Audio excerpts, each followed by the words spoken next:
Y con eso entramos. Fíjense que todas las civilizaciones de la Tierra han creado sistemas de autoentrenamiento. Esos son finalmente los libros sagrados. Los libros sagrados, las tradiciones, los cuentos infantiles incluso. La plástica, la religión como tal, los códigos morales o la constitución finalmente son sistemas de autoentrenamiento, sistemas de corrección del ser humano. Cuando digo ser humano, me voy a referir a la imagen tolteca, a la idea tolteca del ser humano. El ser humano en la toltecayot, en la toltequidad, es un ideal, no es una cosa lograda. Es algo que podemos llegar a lograr eventualmente, pero no todo el mundo, de hecho casi nadie lo logra. Les pongo un ejemplo. Nosotros hablamos porque escuchamos hablar. Es muy difícil decir, yo voy a inventar una palabra necesaria en la cultura y que sea una cosa útil, porque realmente la creación cultural la llevan pocos. Estos son seres humanos, los demás estamos intentando ser seres humanos. Así que el ser humano en la toltecayot, en la toltequidad, es un ideal. Las instituciones de autodesarrollo, de autoentrenamiento, en cualquier cultura sirven a tres propósitos. Uno de ellos es darle identidad a la persona. La identidad es muy necesaria. Se habrán dado cuenta que una persona sin identidad, por ejemplo, una persona que sufre amnesia de pronto, no se reconoce, no tiene identidad por un momento, ¿no? Y primero se asusta, además se desubica. Eso le limita en su vida social. Es muy difícil que se restablezca a menos que recupere la memoria. Nuestra identidad radica en nuestra memoria. La memoria no es solo lo que recordamos cotidianamente. La memoria tiene muchos niveles. Digamos que el 90% de la memoria transcurre en el subconsciente y es memoria colectiva. Es la memoria que nos permite fluir en colectivo. Es lo que nos da una identidad.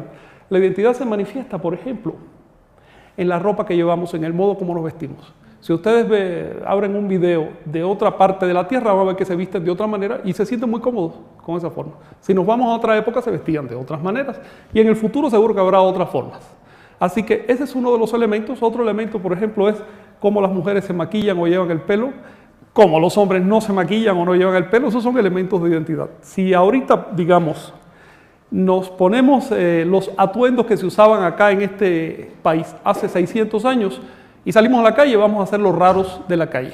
Porque esos atuendos, esos símbolos, esas señales responden a otra identidad. Así que un elemento de los sistemas de autoentrenamiento es generar un sentido de identidad. Por otro lado, también nos enseñan a controlar las inclinaciones del simio que llevamos con nosotros.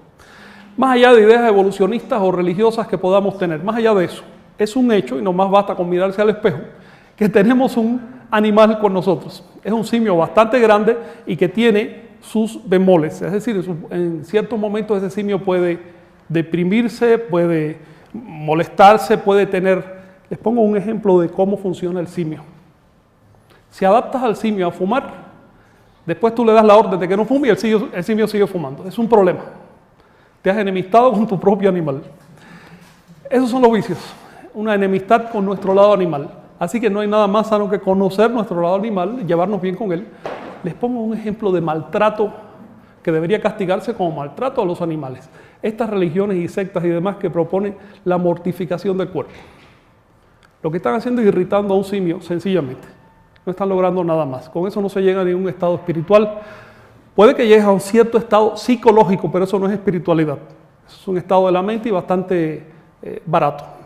El otro día estaba viendo un video de personas que se flagelan allá en Irán, pero duramente. Eso es tortura al animal. Lo primero que tenemos que aceptar entonces como cultura es que somos un rebaño animal que está tratando de entrar en la humanidad y que todavía está fresquita, como dice Rudyard Kipling, todavía el rabo está fresquito, todavía se adivina.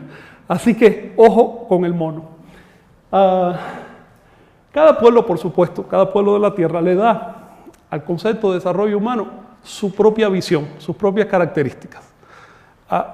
Tenemos algo en común, todos nosotros, y es que nuestra base fisiológica es pasmosamente similar en todas las razas y en todas las culturas.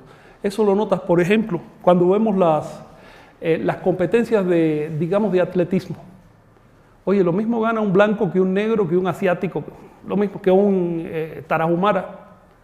y el rigor de la competencia a veces es de fracción de segundo. Estamos hablando de unas características fisiológicas sumamente similares. Esto, por supuesto, da una base universal única para el desarrollo humano, pero sobre eso se monta otra capa, que es la capa cultural. Entonces, el desarrollo humano empieza a incorporar ciertas características culturales. Uno tiene que separar esos dos aspectos de nuestro ser. Les pongo un ejemplo de característica cultural. En Occidente pensamos que la manera correcta de llevar la vida es tener un matrimonio de tipo monogámico. Los antiguos judíos y los musulmanes todavía hoy piensan que lo correcto es un matrimonio de tipo poligámico patriarcal. Hay otros pueblos como los tibetanos que piensan en matrimonios poliándricos. Hay 2 o 3 sistemas en el Amazonas. ¿Saben lo que es poliándrico? Es una mujer y varios hombres, lo contrario de poligámico. En el Amazonas también existe. En fin, estos son ya características culturales, no son propias del ser humano en tanto animal, sino del ser humano en tanto cultura. Si uno basa su identidad, su forma de ser sobre características culturales, tarde o temprano terminará frustrado. Es una ley. Así que una cosa es fluir con la cultura, aprovechar la cultura, darse a entender con los demás, y otra cosa es creérsela como si fuera un mandato divino o una cosa, o como si mi cultura fuera superior a todos los demás, porque entonces uno se empieza a llenar de desprecio hacia los demás. Y para empezar vas a caerle mal a los demás te van a caer mal a ti, así que te vas a excluir del resto de la humanidad. Tarde o temprano eso conduce a frustración. Ahora bien, sabemos el dicho griego que lo escribió este escritor, bueno, hay un escritor griego que definió esto de mente sana en cuerpo sano. Cuando este señor enunció esa expresión, resumió la propuesta de los griegos. El ideal de los griegos era cultívate en un gimnasio y demás y ten una mente equilibrada y sana, lo cual parece muy natural. A nosotros nos parece natural porque tenemos la herencia griega.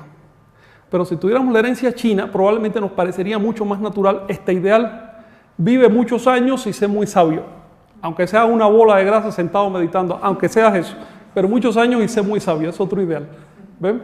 Si te vas a la cultura hindú, pues allí es el desapego. No importa que parezcas y seas además un absoluto miserable y vivas en un hueco. Eres un iluminado y entonces por lo tanto tú eres el ideal de la... Cada cultura propone lo suyo. A nosotros nos parece bien lo que es afín a nuestra propia cultura. Sin embargo, la cultura que estamos viviendo hoy, que se llama cultura cristiana de Occidente o civilización cristiana de Occidente, ha ido poquito a poco orientándose en una dirección que a mí no me parece sana. El ideal de desarrollo humano actual es lo que llaman el éxito. Y el éxito se compone de cosas tan superficiales como caerle bien a los demás, tener recursos para adquirir producciones que ya me están fabricando para mí, es decir, ser parte de un proceso consumista, tener un cierto estatus de educación y cultural que me permita fluir con una cierta clase. Pero ese estatus es una camisa de fuerza. Les pongo un ejemplo. Yo he estado viendo, digamos, oye, los chavos salen de la universidad y no les preguntes nada de literatura oriental o de literatura mesoamericana o de otra, no. Específicamente saben lo que fueron a estudiar. El concepto de universitas, que quiere decir universalidad, se ha perdido por completo. En este momento ya no existen universidades en la cultura cristiana de Occidente. Es decir, no existen universitarios. Puede que uno tenga títulos hasta de doctorados y demás, pero si quieres ser universitario tienes que estudiar solo. Tienes que enfrentarte a los hechos. Bueno, entonces a mí me parece que esta idea occidental de el desarrollo humano se orienta al éxito, finalmente es como el gusano en el anzuelo. Porque ese éxito lo están diseñando para mí. No se trata de mi éxito, sino del éxito que los demás esperan en mí. ¿Y lo están diseñando quiénes? Dueños de empresas, gobernantes, personas que tienen intenciones de lo más nefastas. Y no quiero seguir por ese camino. Fíjense que los pueblos que vivieron en México, obviamente también tuvieron su idea de en qué consiste el desarrollo humano. Ellos una y otra vez repitieron y plantearon esta idea. Nuestro desarrollo debe conducir a la liberación. La liberación es un concepto abstracto. Ahí cabe todo. Siempre que te sientas atado, siempre que te sientas limitado, pues debes seguirte desarrollando. Tienes una limitación. Es así de sencillo. Digamos, si puedes ver de aquí a allá, pero no más allá de la pared, tienes una limitación. Síguete desarrollando, puedes hacerlo. Lo que propone entonces la cultura tolteca es no te resignes a tus límites humanos y mucho menos a tus límites animales.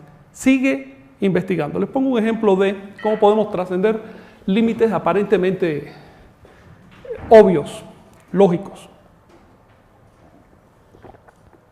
Una vez a Jesús le preguntaron sobre la fe. ¿Qué cosa es tener fe? Y él puso un ejemplo.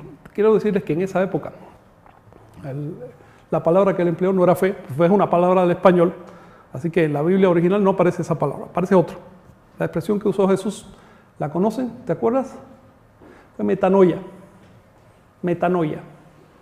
Este término griego significa ir más allá del yo. Metanoia. Noia o nous es el yo. Meta, más allá del yo. Y puso un ejemplo práctico de cómo se puede ir más allá del yo. ¿El yo qué cosa es? El yo cotidiano, quiero decir. Es este cúmulo de ideas que nos han implantado sobre el mundo. Estas ideas se basan principalmente en lo que tenemos que hacer para caer bien y en lo que no podemos hacer. Y puso un ejemplo. Caminar sobre el agua. ¿Ves? Se supone que no podemos caminar sobre el agua. Pero eso es válido solo para el grupo, no para el individuo. El individuo puede hacerlo. Él lo hizo, yo lo he hecho, cualquiera puede hacerlo. Es tan simple como intentarlo. Si tú lo intentas, lo haces.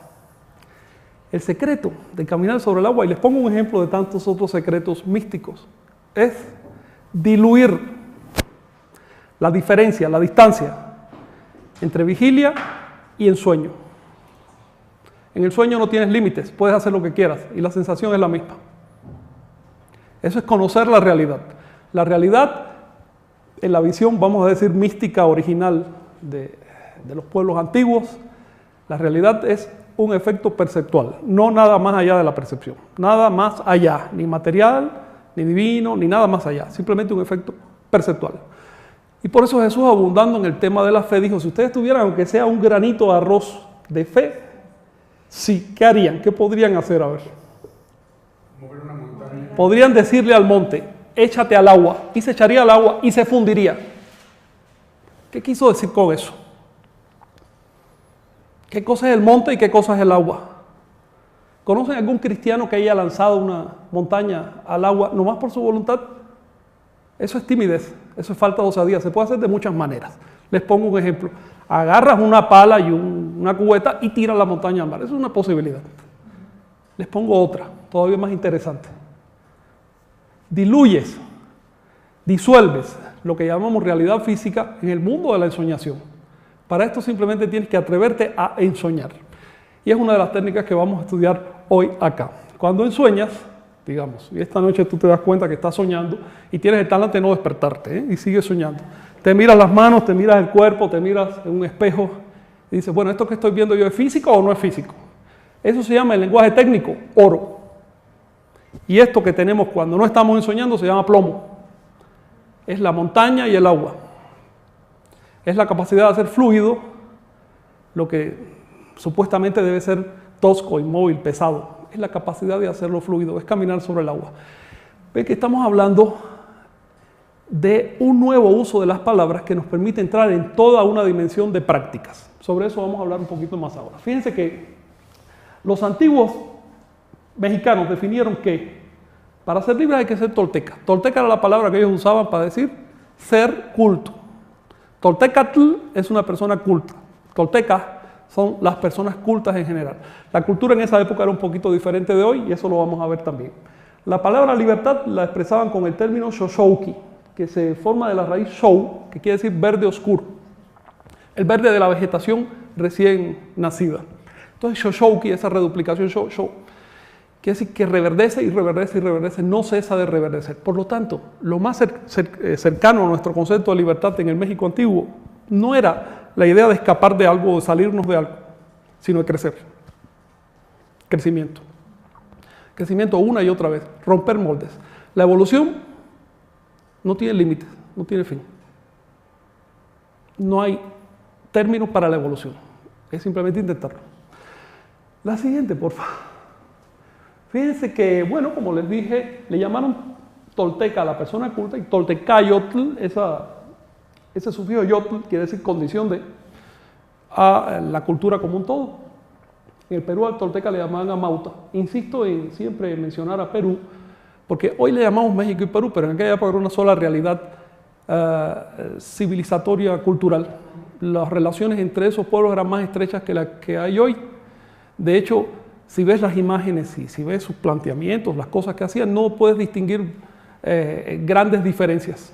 Es más, se puede hacer un paralelismo de sus etapas de desarrollo y vas a ver que son completamente concordantes porque había un principio común evolutivo. Eso ya se ha perdido, es una pena. Entonces, fíjense que les traje un verso de este libro que les mencioné, el Huehue Tlahtoli. Huehue Tlahtoli se compone de huehue, antiguo, y Tlahtoli, palabra. Quiere decir antiguas palabras. Este libro se conservan, ¿qué será? Entre 200 y 250 sermones o capítulos. Se habrán traducido unos 30 más o menos. Y tiene cosas tan bonitas como estas. Dice, es aquí lo que nos dieron a guardar, la antigua palabra, donde se dice que una vida pura es como una turquesa preciosa, un jade redondo, un dulce canto sin mancha y sin sombra salido del corazón. Sería una burla si yo ocultara uno solo de estos consejos, pues ellos son para vivir sobre la tierra y con ellos nos haremos atentos a todas las cosas. Cuando se dice una turquesa preciosa, un jade redondo, esta es la metáfora mesoamericana, equivalente al plomo oro. La piedra bruta, pues la turquesa labrada. Así que cuando vean en los textos o en las imágenes, en los museos y demás de acá de México, cuando vean referencias a la turquesa o a la piedra preciosa, se está refiriendo al resultado de cultivar nuestras capacidades, nuestras condiciones innatas. Eso se cultiva, entonces eso se llama la turquesa. Mientras no se cultiva, se llama la piedra. Eso es una clave simbólica. Como les pongo aquí el término tolteca, abajo lo ven escrito, ese término con jeroglíficos, nahuas. El término tolteca se forma de esa raíz tol, que les dije la semana pasada se refiere a los tallos o a los juncos. En tanto tallo significa la empalizada que rodeaba las ciudades principales mucho antes de que se fundara Nahuatl. Esta raíz más vieja que México, esta raíz viene de Asia. Entonces, las ciudades principales, que estaban fortificadas y demás, representaban la cultura. Así que un tolteca es, por sí, el morador, literalmente es un ciudadano, el morador de una ciudad fortificada o morador de una capital. La ciudad en que estamos ahora se llamaba Tola Mexico Tenochtitlan, es decir, la capital México Tenochtitlan. La siguiente, por favor. Etapas históricas de la Toltecayotl. Observen que siempre que pronuncie una palabra náhuatl es llana. Si es polisílaba, es llana. Todos los términos náhuatl de más de una sílaba son llanos. Así que no hay ningún problema para pronunciarlos. La Toltecayotl ha pasado por 5 etapas: formación, definición, institución, prueba y renovación. La etapa formativa comenzó cuando surgió el chamanismo hace miles de años y se caracterizó por la acumulación de conocimiento práctico. Fíjense que el chamanismo no cabe decir que sea una religión, porque lo que caracteriza una religión son creencias. Y los chamanes, la verdad, un chamán verdadero no tiene creencias. Es totalmente práctico. Es muy inocente, muy así primitivo. Si esto me funciona, lo hago. Si no me funciona, no lo hago. Pero no voy a cargar con un saco de ideas respecto a cómo debe funcionar el mundo. No va por ahí. Entonces los chamanes tienen montones de técnicas de lo más prácticas para conseguir determinadas cosas. Por ejemplo, para potenciar los sentidos, para potenciar la vida en general, para potenciar las capacidades de disfrute, de creación, de expresión, etc. Esas técnicas la verdad es que se han ido perdiendo. Es una gran pena.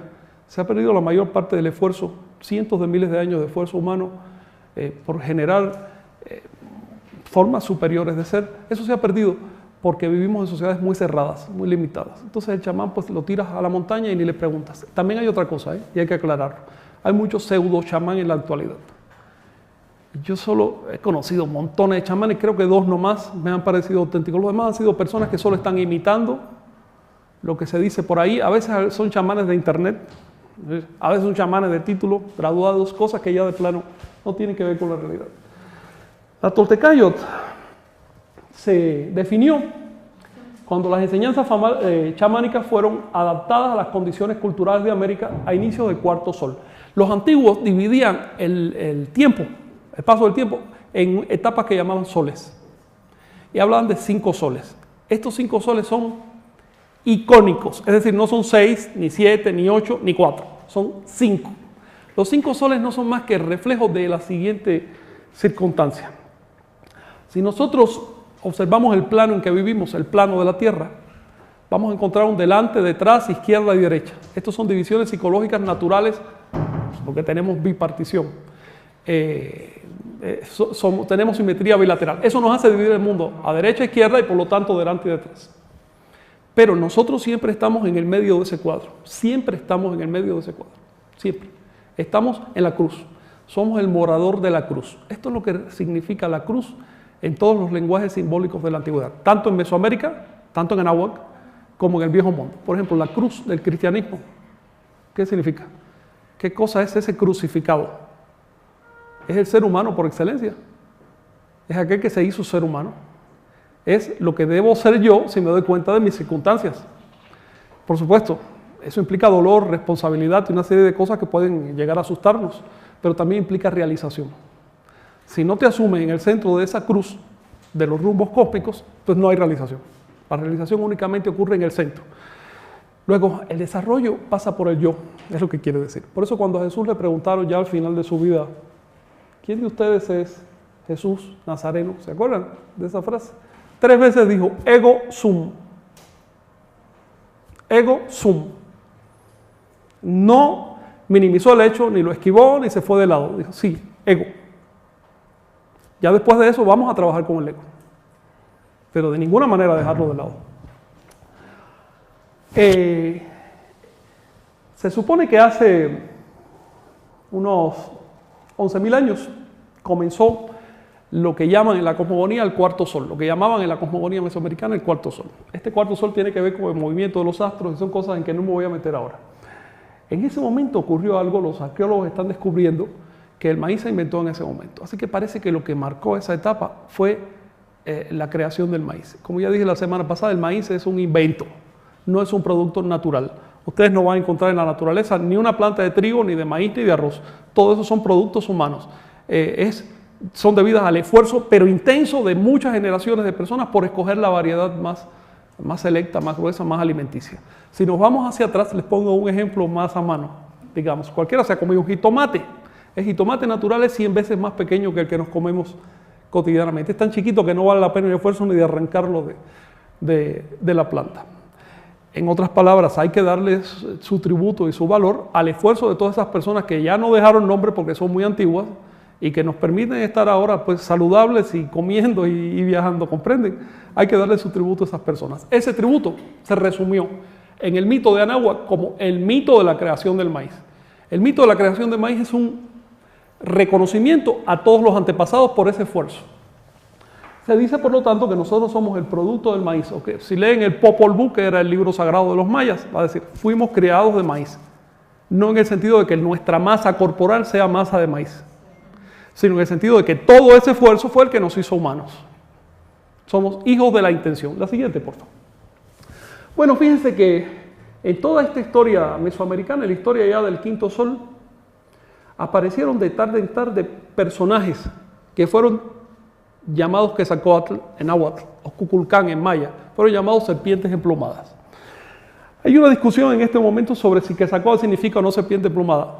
El hecho es que sí lo significa, pero también significa otras cosas. Así que no es una discusión ociosa. Quetzal no solo significa pluma, sino también precioso. Por lo tanto, Quetzalcóatl es una serpiente preciosa, pero por sobre todo es la unión del ave y el reptil. ¿Qué significa la unión del ave y el reptil? Simbólicamente. Vamos a bajar ese simbolismo a nosotros aquí. ¿Qué cosa es el ave y qué cosa es el reptil? El reptil son todas mis inclinaciones que van hacia abajo, hacia arrastrarme. Todas mis inclinaciones hacia abajo son el reptil. Y en cambio, todas mis aspiraciones, todas mis ganas de subir, de elevarme, de liberarme, son el ave. Eso es lo que quiere decir Quetzalcóatl. Obviamente no es un dios como pintan los antropólogos en absoluto. La interpretación de que es un dios fue la de los padres españoles porque ellos necesitaban entender la realidad de México a la luz de las creencias bíblicas. En las creencias bíblicas hay dioses, hay demonios, hay ángeles, hay millones de espíritus. La Biblia habla de 300 millones de espíritus. En las creencias mesoamericanas eso no existía. Existían las fuerzas naturales y nombres que se le daban a las fuerzas naturales. Es una fuerza natural en nosotros es tratar de evolucionar. Y no solo nosotros, en el bichito más humilde ya está tratando de evolucionar. Las plantas tratan de evolucionar. Sobrevive el mejor y tratan de esforzarse por ser el mejor. La selección no es solo que uno sobreviva porque es bueno, porque superó las pruebas, sino la segunda parte o la mitad de la evolución está en la selección sexual. Y uno escoge al mejor para reproducirse. Eso es deliberado. Entonces, esa aspiración, ese deseo natural de mejorar, eso se llama Quetzalcóatl. O ir de la serpiente al reptil, volar. Por eso van a ver la serpiente cubierta de plumas o con alas directamente, o la serpiente voladora.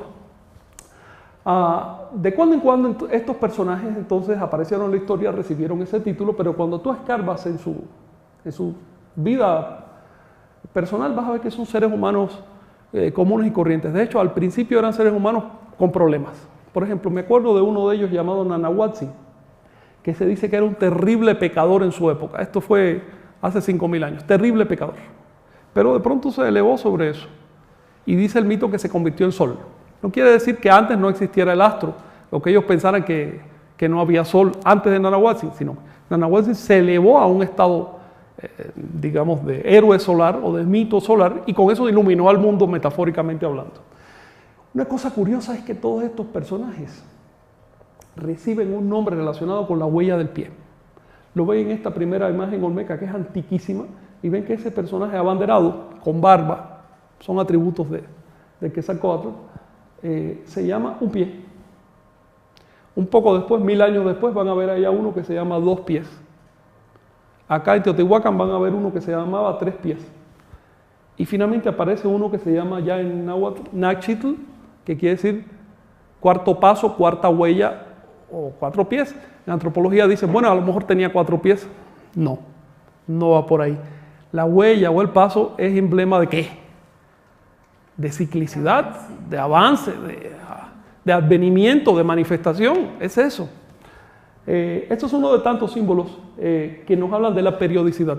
En las ideas mesoamericanas no hay una salvación de una vez y ya para siempre, como en el caso de cristiano, ¿no?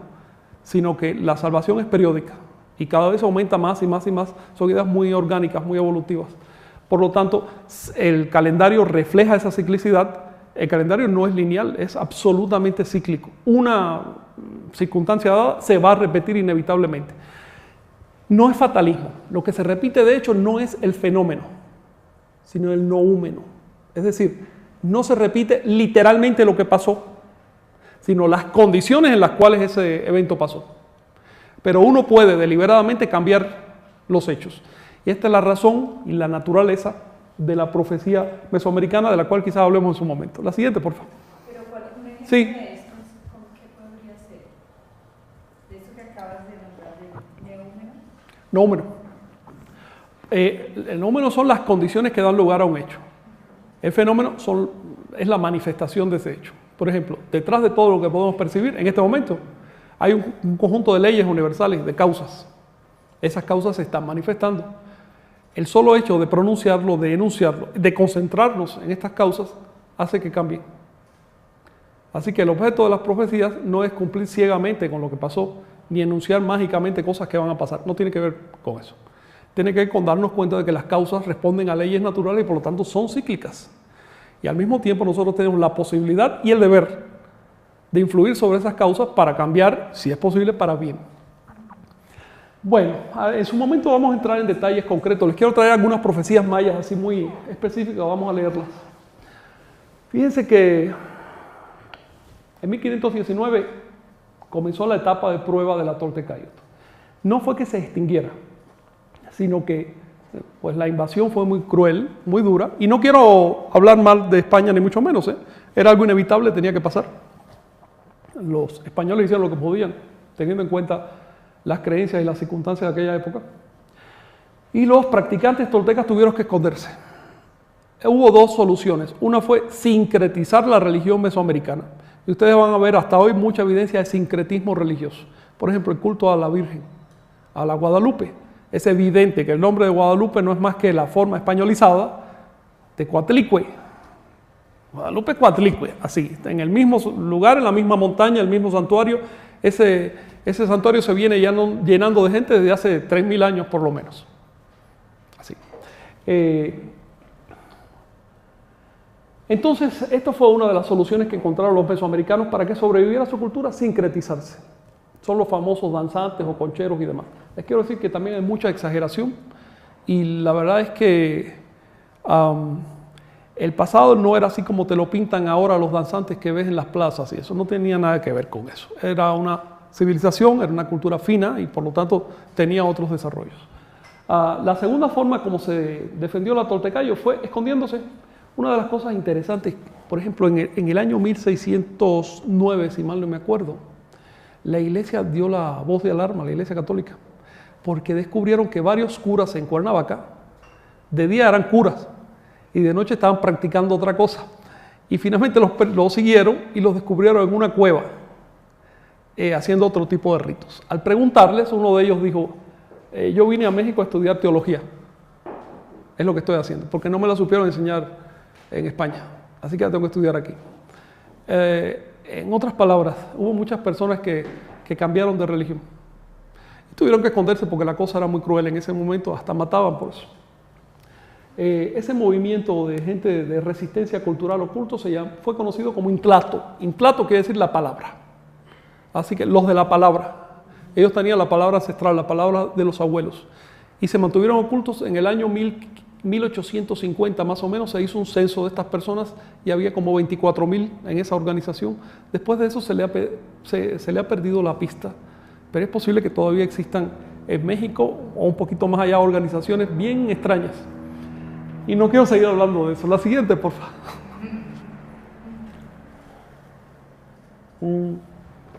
Uno de los textos que se contiene en ese libro de Toltecayot, bueno, el libro de las antiguas palabras, Huehuetlactoli, quedó descrito en varios otros textos. Uno de ellos es Sahún, Suma Indiana, y ahí dice, estas son palabras de la serpiente plumada cuando se fue, solo deseo encomendarles 3 consejos.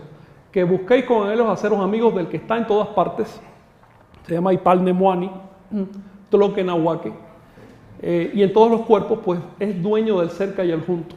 Lo segundo, tener paz con todos los seres y no agraviéis a nadie. Y lo tercero, no perdáis el tiempo que os ha dado Dios sobre el mundo. Cuando dice Dios, en realidad es Topilsi, es decir, es el nombre prehispánico el que da.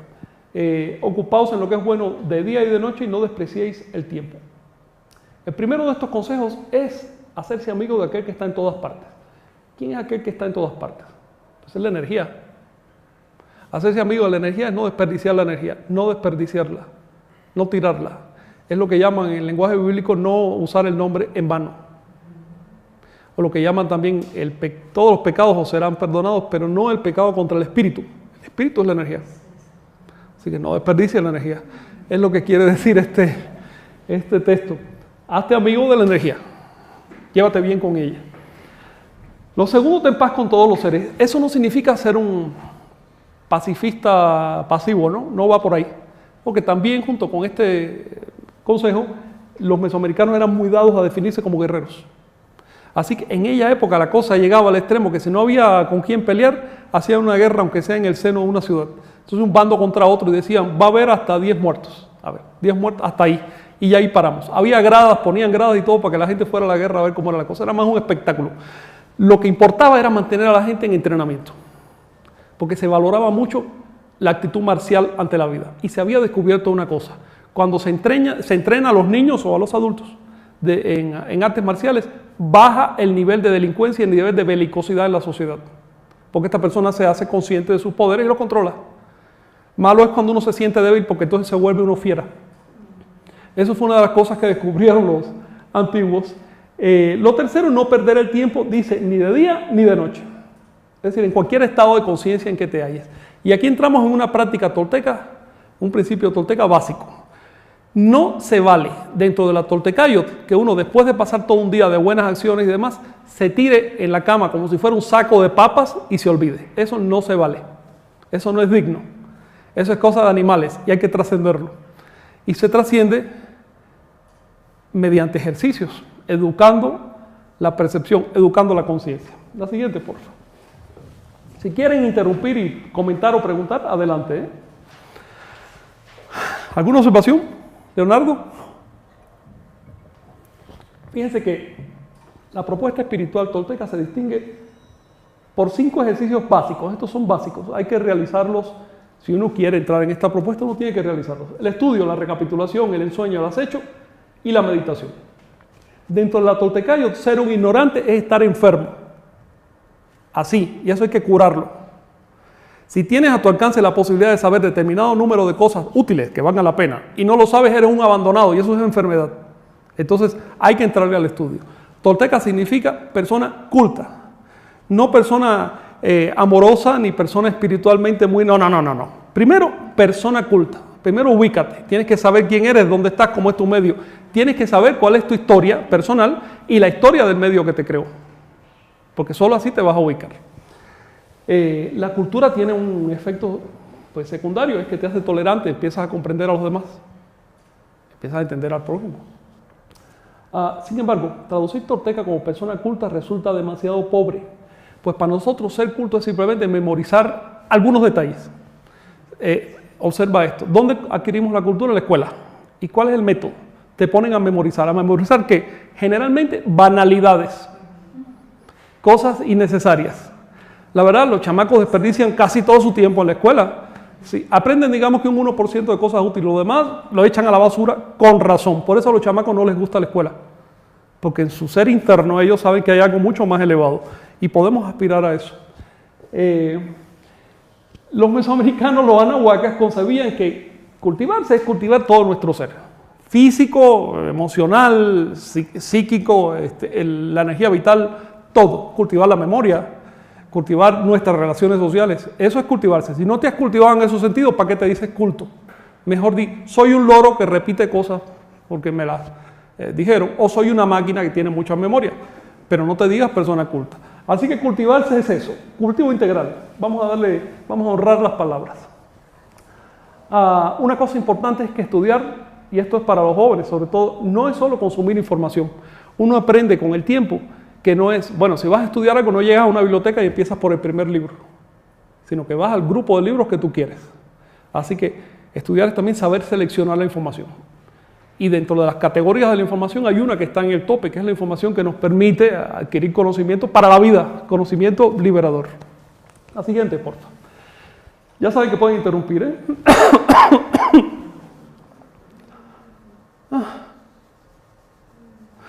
Otro ejercicio importante de la toltecayo es la recapitulación. ¿Han oído hablar de eso? Seguramente, ¿no? Sí. ¿Han recapitulado? Sí. Ok. Recapitular es algo tan sencillo, es tan de sentido común. No hacerlo es, tú dices, bueno, pero ¿por qué no? Si estoy viviendo el día a día, ¿por qué no voy a tener una idea de lo que está pasando en el día a día y de lo que ha pasado? El recapitular es la base para proyectarse al futuro. Sin recapitulación no hay nada posible. Ya les puse el ejemplo de una persona amnésica. ¿Sabe qué pasa cuando un pillo quiere dominar un pueblo? Elimina su historia. Elimina su capacidad de recapitular. Esto está pasando ahora en el Medio Oriente, es lastimoso lo que han hecho en el Medio Oriente, destruyendo ciudades milenarias. ¿Por qué? Porque ese encono contra las evidencias de lo que ha pasado. Si tanto te avergüenza, no lo hagas y ya, pero no lo destruyas, porque esas evidencias son la mejor garantía de tu futuro. Si no hay pasado, no hay futuro. Se trata de causa y efecto. Si no hay causa, no hay efecto. Hay personas que me han dicho, bueno, ¿por qué mirar al pasado? Bueno, no mires al pasado, quédate nomás aquí donde está, como un vegetal, y no vas a tener futuro. Así de simple. Causa y efecto. ¿Quieres unos efectos apropiados? Tienes que estudiar tu pasado para modificar lo inconveniente, para potenciar lo positivo. Hay muchas maneras de recapitular. Yo sugiero lo siguiente. Cuando te levantes en la mañana, de hecho, antes de levantarte, cuando te despiertes, trata de recordar lo que soñaste. Sin obsesión, porque si te pones obsesivo, sabes que bloqueas. Es la mente trabajando sobre ese recuerdo fino. El trabajo con la conciencia se canaliza, se encausa a través de esos recuerdos finos que cuesta enfocar. Les pongo un ejemplo de ese recuerdo fino, del recuerdo de un sueño. Ahorita mismo estamos mirando. Y tenemos un cono, y ese cono se está enfocando porque tenemos una evolución que nos monta los dos conos visuales para poder evaluar distancia, para poder cazar, porque eso es todo lo que hay ahí, poder evaluar distancia para dar un salto. ¿Bien? Pero eso mismo hace que olvidemos que hay un montón de cosas que están fuera del cono. Por lo general, nosotros no vemos realmente todo lo que nos captan los ojos, sino únicamente ese estrecho punto donde se unen los dos conos. Si en este momento tú empiezas a abrir las manos, vas a ver que tienes una amplitud como de unos 72 grados hasta que desaparece. Y si las abres así, pues es un poco más, digamos un tercio de la esfera quizás, en fin. Y todo eso está ocurriendo al mismo tiempo. Esa atención que es necesario sacar para percibir aquello que está fuera del cono de profundidad es igual a la memoria que hace falta para recordar un sueño. La memoria está educada para recordar cierta secuencia de cosas. Y lo que no cabe en esa secuencia, tú no lo recuerdas o no le quiere prestar atención. Pero los sueños no caben en esa secuencia de cosas. Por ejemplo, cuando uno se levanta por la mañana, hay un montón de memorizaciones que le caen a uno de pronto. Les voy a poner un ejemplo. Ramakrishna, ¿vieron hablar de Ramakrishna? Ramakrishna fue un santón de la India tremendo. Un santón del siglo XIX. Y él ponía este ejemplo. Decía, había un señor que le dijeron que si se bañaba en el río Ganges, se limpiaba de todos sus pecados. Entonces fue el señor para allá a bañarse en el río Ganges, pero los pecados que ya se conocían, la rutina, se quedaron enganchados en los árboles que había alrededor de él.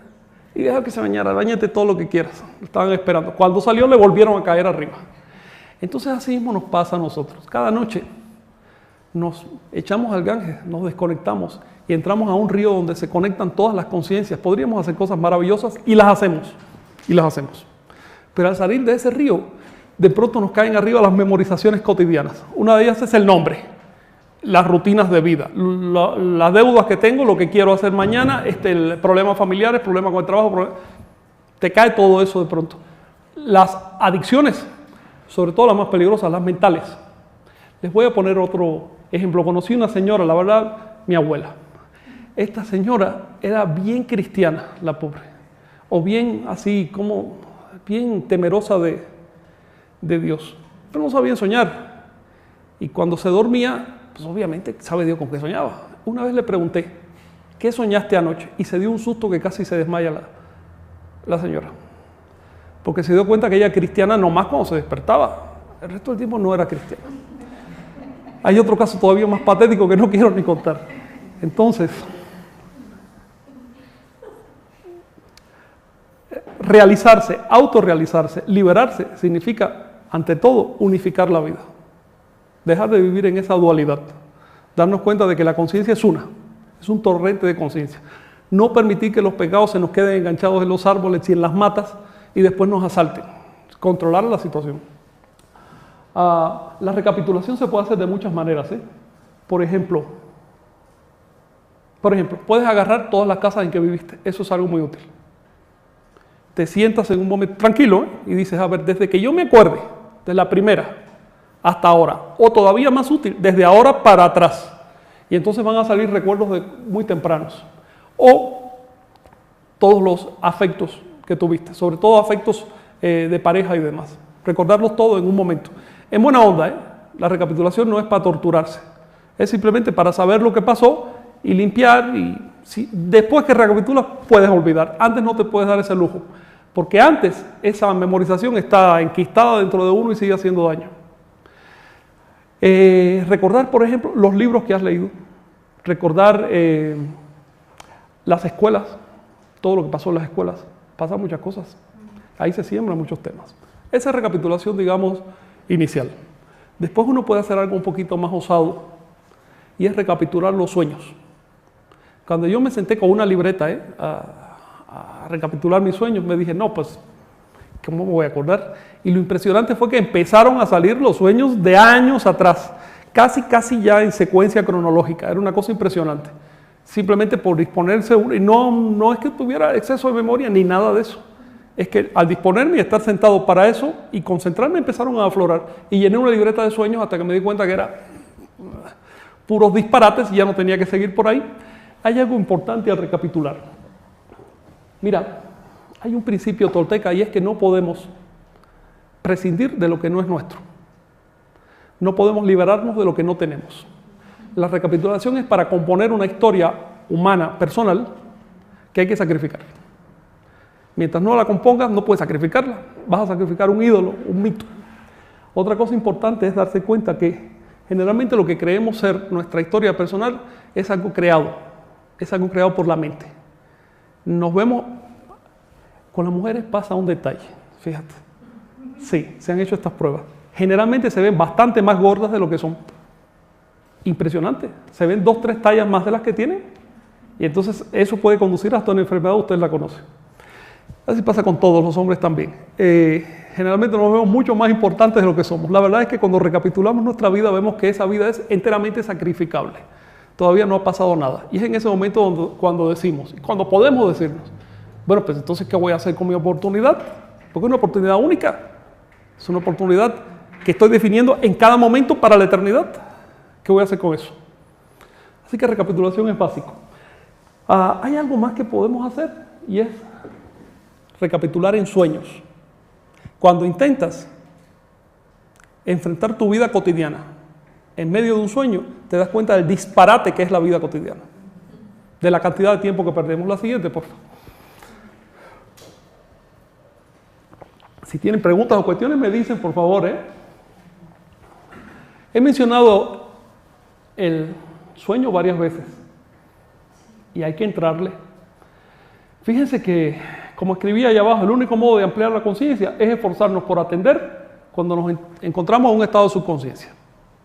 Así que si tú tratas de atender cuando estás en un estado consciente, no estás haciendo absolutamente nada. Solo funciona el intento de atender cuando estás en un estado subconsciente. Los estados subconscientes son unos cuantos. El estado de la embriaguez. Por eso algunas escuelas antiguas y todavía modernas proponen la embriaguez como camino. Pero es un estado peligroso porque te cuesta por otras vías, ¿no? Así que ojo con eso. Pero sin duda, en un estado de embriaguez uno puede comportarse con absoluta sobriedad si uno quiere. Es asunto de intentarlo. Como dice cierto personaje, uno puede estar viendo al mismo demonio y los demás no tienen por qué enterarse. Si uno quiere. Por lo tanto, la responsabilidad siempre está presente y hay que exigirla. Otro estado de subconsciencia es cuando estamos en arrebatos emocionales. Es en esos momentos cuando hay que atender, cuando hay que controlarlos. Después ya no tiene sentido. Arrebatos emocionales, buenos o malos. Eso no significa aguar la emoción, sino significa controlarla en cierta medida, en la medida en que ella se pueda potenciar. Todos sabemos, por ejemplo, que es mucho más fácil emocionarse, dar saltos, bailar y demás con una música barata de las que se componen en media hora que con una composición fina.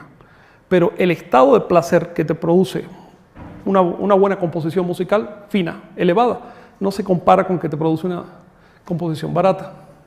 Entonces, si uno controla las emociones, no es para eliminarlas, al contrario, es para potenciarlas. También les escribí que cuando soñamos, nosotros no notamos que estamos soñando. A ver, te pregunto una cosa. Sí. ¿Aquí pueden ser las plantas de poder, la ayahuasca, puede ser algo que... Obviamente, cualquier planta o cualquier el tubo de escape de un auto, cualquier circunstancia que te saque de tu conciencia habitual es una oportunidad para trabajar con la conciencia. Sin embargo, yo no lo propongo, en absoluto. Hay estados muchísimo más naturales y más finos y con mucho más potencial. El estado de su conciencia básico que todos tenemos, arrastramos con nosotros toda la vida, es el sueño. Hay que trabajar en el sueño. Esa es la gran oportunidad. Por eso al principio el Consejo Tolteca dice, no pierdas el tiempo ni de día ni de noche. Pues, trabájalo. Pero para recoger los sueños tienes que tener una técnica especial porque los tienes ahí, pero cuando despiertas... De hecho, eso es recapitulación. En sueño es otra cosa. En sueño es tomar el control del sueño cuando uno está soñando. Eso se hace mediante órdenes. Si en la vigilia tú te propones hacer algo en tu sueño y lo cumples cuando estás soñando, estás ensoñando. Por eso se sugiere órdenes muy sencillas. La primera de las órdenes que generalmente se da es verse las manos. La tarea. Se llama la tarea. Es decir, esta noche me voy a ver las manos y vérselas. Es un intento. Así, eso que estás haciendo es ensueño. Vale por ensueño. Es simplemente un intento. Cuesta el mismo trabajo en la vigilia que en el sueño. Cuando lo haces en tu sueño, recuerdas, pero esto yo me lo dije en otro estado de conciencia, no fue aquí. Y entonces te das cuenta que hay otro estado de conciencia. Y sales de esta idea negativa. Cuando soñamos, no notamos que soñamos. Si te miras las manos y cumples con tu tarea, sí notas que estás soñando. Y cuando uno está soñando, lo siguiente es, soy dueño de la situación y puedo hacer absolutamente lo que quiera. Ahí tienes una de dos, ceder a pasiones y a instintos animales o tomar el control y decir, yo quiero esto para desarrollos superiores. Cuando nosotros estamos despiertos, tampoco nos damos cuenta que estamos soñando. Así que la clave, el asunto está en darnos cuenta. La siguiente, por favor. Fíjense que el sueño normal se llama en náhuatl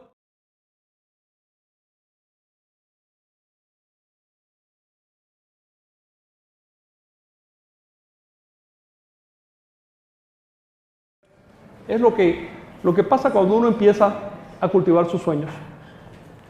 Nosotros tenemos, como seres vivos, como seres conscientes, todos, incluso las plantas, tenemos el poder de afectar la realidad en sus sustratos más profundos. Porque la realidad no consiste en un conjunto de electrones, protones y demás. La realidad consiste en conciencia. Así. No es conciencia personal. Por lo tanto, no es que yo como persona vaya a afectar la realidad. Como persona estoy sujeto a reglas. Es conciencia impersonal. Hay que callar un momento la mente para darse cuenta de lo que eso significa. Eso significa algo en la práctica, nunca a través de un discurso. Desde la antigüedad la práctica del ensueño se transmite a través de tareas, como les dije, como buscarse las manos o buscar, digamos, una fruta, una botella, algo así, un talismán. Cuando empecé a soñar, la tarea en esa época era ponerse una banda en la frente, medio apretadita. O una cinta en la muñeca. Esa presión hace que en medio del sueño en un momento cobres conciencia del asunto. Pero yo me puse otra tarea y me funcionó durante años, que es, en cuanto cerraba los ojos ya para dormirme, bueno, si se acuerdan, pasa algo y nos pasa a todos. De pronto hay como una luminosidad rojiza, breve. Acto seguido ya uno está soñando y ya está viendo cosas.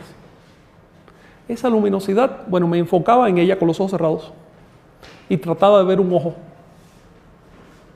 Y una vez que veía ese ojo y lo veía perfecto, ya nítido, trataba de reflejarme en esa pupila. Era un espejo. Ese espejo me reflejaba la realidad, pero yo estaba consciente de que había hecho el ejercicio y de que ese sueño estaba siendo controlado. El propósito no es el control. El control es solo un elemento, es solo un medio. No se trata tampoco de imponerle el ego al sueño. Una vez que uno hace el ejercicio, uno descubre que siempre es mucho más saludable, disfrutable y noble ser consciente que no serlo. Así que esta idea de me echo a dormir como un saco de papas y me desconecto y ya no soy responsable de lo que pase, no funciona en la Toltecayo. Los españoles constataron con estupor que para los antiguos un crimen valía tanto en la mente como en la práctica. Así. Y Jesús también lo dijo. Dice, el que vea a una mujer con deseo, ya pecó, ¿sí o no? Es decir, es igual, estamos hablando de conciencia.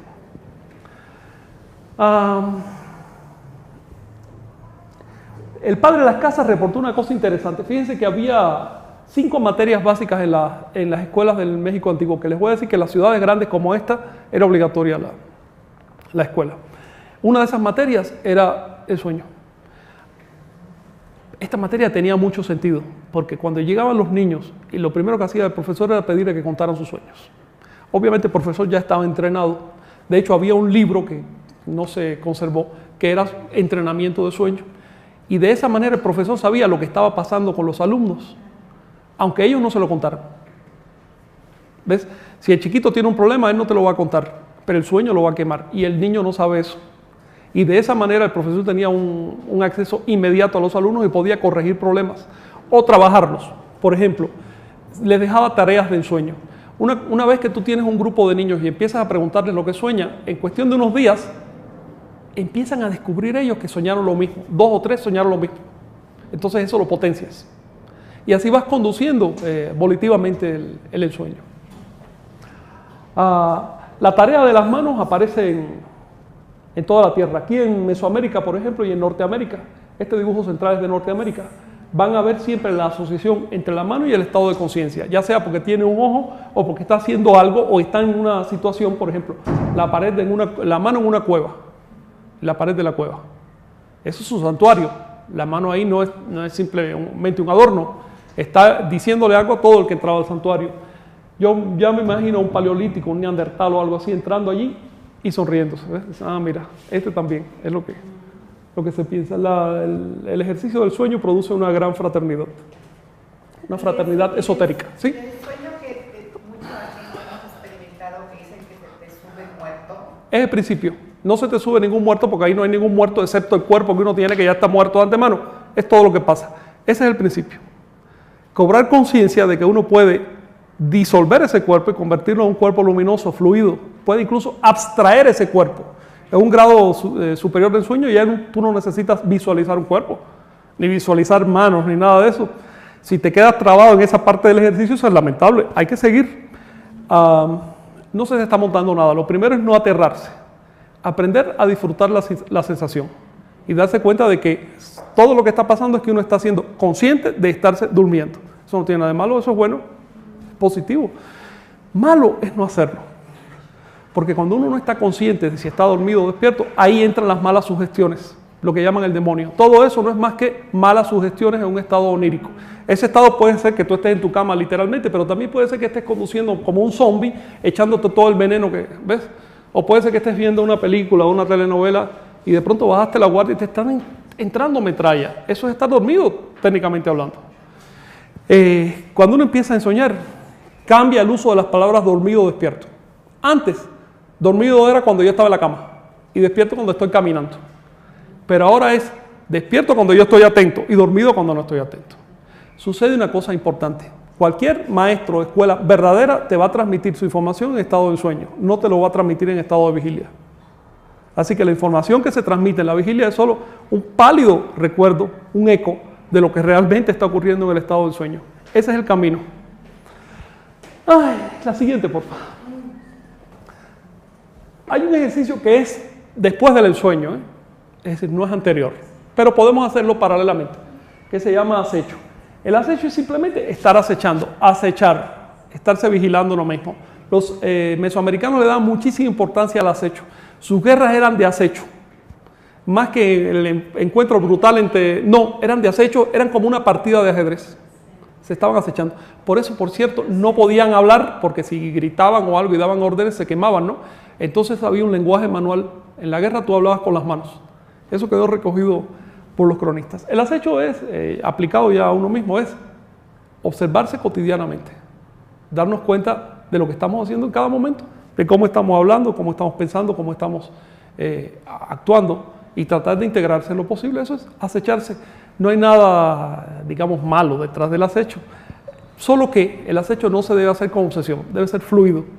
Si en un momento tienes energía, lo haces. Si no tienes energía, no tienes que forzarlo y cada cual sabe en qué situación está, porque si se pone obsesivo el asunto no puede llegar a una neurosis, es decir, a la idea de que tengo que vigilarme y tengo que ser súper consciente. Esa idea es dormidera, eso es sueño, ¿ok?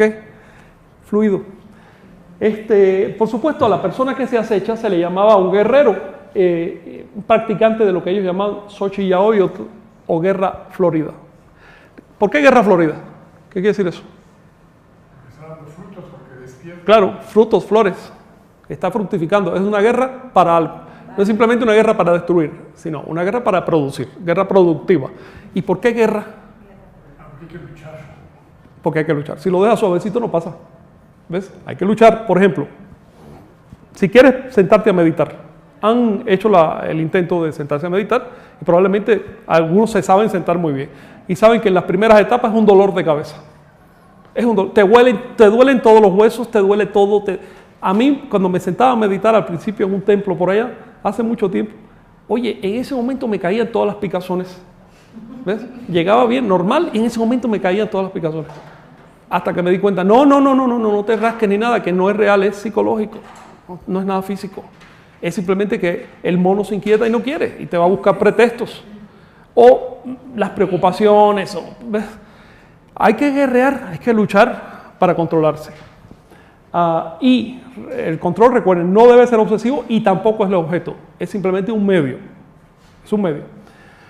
Un guerrero tolteca acecha sus límites para trascenderlos. Así que lo que vamos a acechar es autoobservación permanente para ver dónde están nuestros límites. Los límites obvios son los siguientes. Por ejemplo, ahorita mismo con nosotros hay una gran área de realidad iluminada que no vemos, todo lo que está detrás de nuestra cabeza. Si nosotros tuviéramos un ojo detrás de la cabeza, lo veríamos, ¿verdad? Si quieren hacer este experimento es muy sencillo, yo lo hice una vez, agarran unos alambres con un par de espejitos, se los ponen a distancia más o menos y ya tienen una visión de 360 grados. En los primeros segundos es desconcertante, pero después de un rato te olvidas de que estás viendo de 360 grados y cuando te quitas el instrumento es cuando dices, caramba, cuando dices, estoy limitado, tengo una limitación visual, auditiva, limitaciones en todos los sentidos, limitación sensorial, estar consciente de eso. No porque yo quiera necesariamente tener un tercer ojo atrás de la cabeza, no se trata de eso, sino porque estar consciente de mi limitación sensorial también me permite entender mis limitaciones mentales, mis limitaciones. La percepción se compone de tres partes. Una es la sensación, que es la materia prima que nos llega. La segunda es la integración, y es cuando algo en nuestro subconsciente, eso no lo hacemos conscientemente, agarra toda esa materia prima, toda esa cantidad de vibraciones que llegan, de todo tipo, y las convierte en un mundo, lo que nos da la sensación de estar viviendo en el mundo. Si quieres abstraer más, lo que nos da la sensación de ser reales y de que esto es real, es el proceso de integración de las sensaciones. Y por último hay un tercer proceso que es el más peligroso, que es la interpretación. Una vez que integras un mundo, una vez que tienes la sensación de que es real, lo amoldas a tu historia personal, a tus conveniencias familiares o sociales, lo amoldas. ¿Lo amoldas a través de qué? Por ejemplo, a través de las creencias. ¿Qué cosa es una creencia? Sea religiosa o de otro tipo, filosófica, política. ¿Qué cosa es una creencia? Objetiva y literalmente hablando. Más allá de que me digan, no, es que Dios me dijo que tuviera... ¿Qué cosa es una creencia objetivamente hablando? Es un pensamiento que se repite todos los días y que es igual todos los días. Es una rutina de pensamiento. En un universo que cambia cada segundo, las creencias no son verdad. Ninguna creencia puede ser cierta. Las creencias no responden a la realidad. Las creencias tendrían que cambiar a cada segundo para poderse moldar al universo real. Pero nosotros un día nos hacemos una imagen, sea porque un vecino vino a la puerta, nos tocó y nos dijo una cosa, o porque tuvimos un estado emocional profundo y en ese momento nos hicimos una imagen, una foto del mundo. Y el otro día, pues, evocamos esa foto, ya, lo haces 3-4 veces y creaste un canal sináptico literal de células en el cerebro y cada vez que lo evocas ese canal va engrosando y terminas viviendo para la creencia y terminas sacrificándote por la creencia. Una de las cosas más impresionantes de este mundo es ver cómo las creencias, primero filosóficas, desembocan en creencias religiosas, las creencias religiosas se van volviendo estrechas y terminan sacrificando personas o animales. Y no estoy hablando de creencias africanas o creencias, estoy hablando de la Biblia, que dedica 5 libros a cómo sacrificar animales. Entonces, ojo, hay que echar marcha atrás y decir, espérate, yo simplemente me estoy repitiendo esta idea todos los días y por eso creo que es más real que otras ideas. Si viviera en otro lado del mundo me repetiría otras ideas. El estado ideal es de liberación de rutinas. Si te liberas de rutinas mentales, o de rutinas físicas, de rutinas emocionales, pues estás en un estado de no creencia. Y en ese estado, por supuesto, es el estado de la copa vacía. En ese estado, cualquier cosa que venga, lo asimilas y lo analizas. La siguiente, por favor.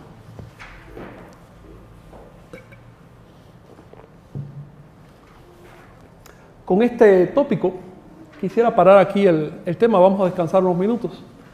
Y vamos a entrar, ahora cuando regresemos, a analizar la meditación desde el punto de vista psicológico. ¿Qué es lo que ocurre ahí? Peligros, conveniencias y sobre todo apoyos que podemos usar para meditar, porque esa es la clase de hoy. Y vamos a pedirle a Arturo que nos dé algunas demostraciones físicas de ejercicios y demás.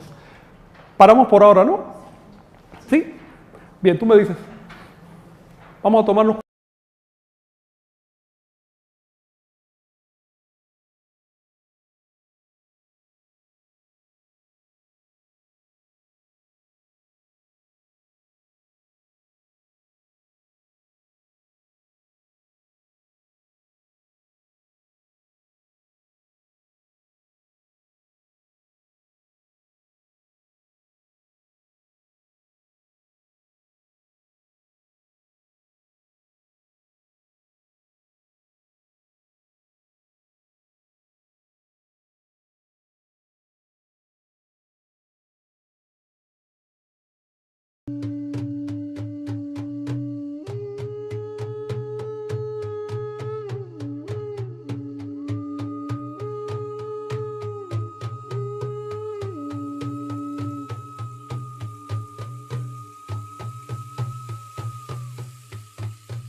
Bueno, el quinto ejercicio del que estamos hablando es la meditación. La meditación es el ingrediente básico de todos los demás ejercicios.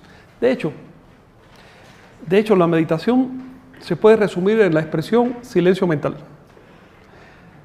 ¿Qué cosa es el ensueño? El ensueño es soñar en condiciones de silencio mental.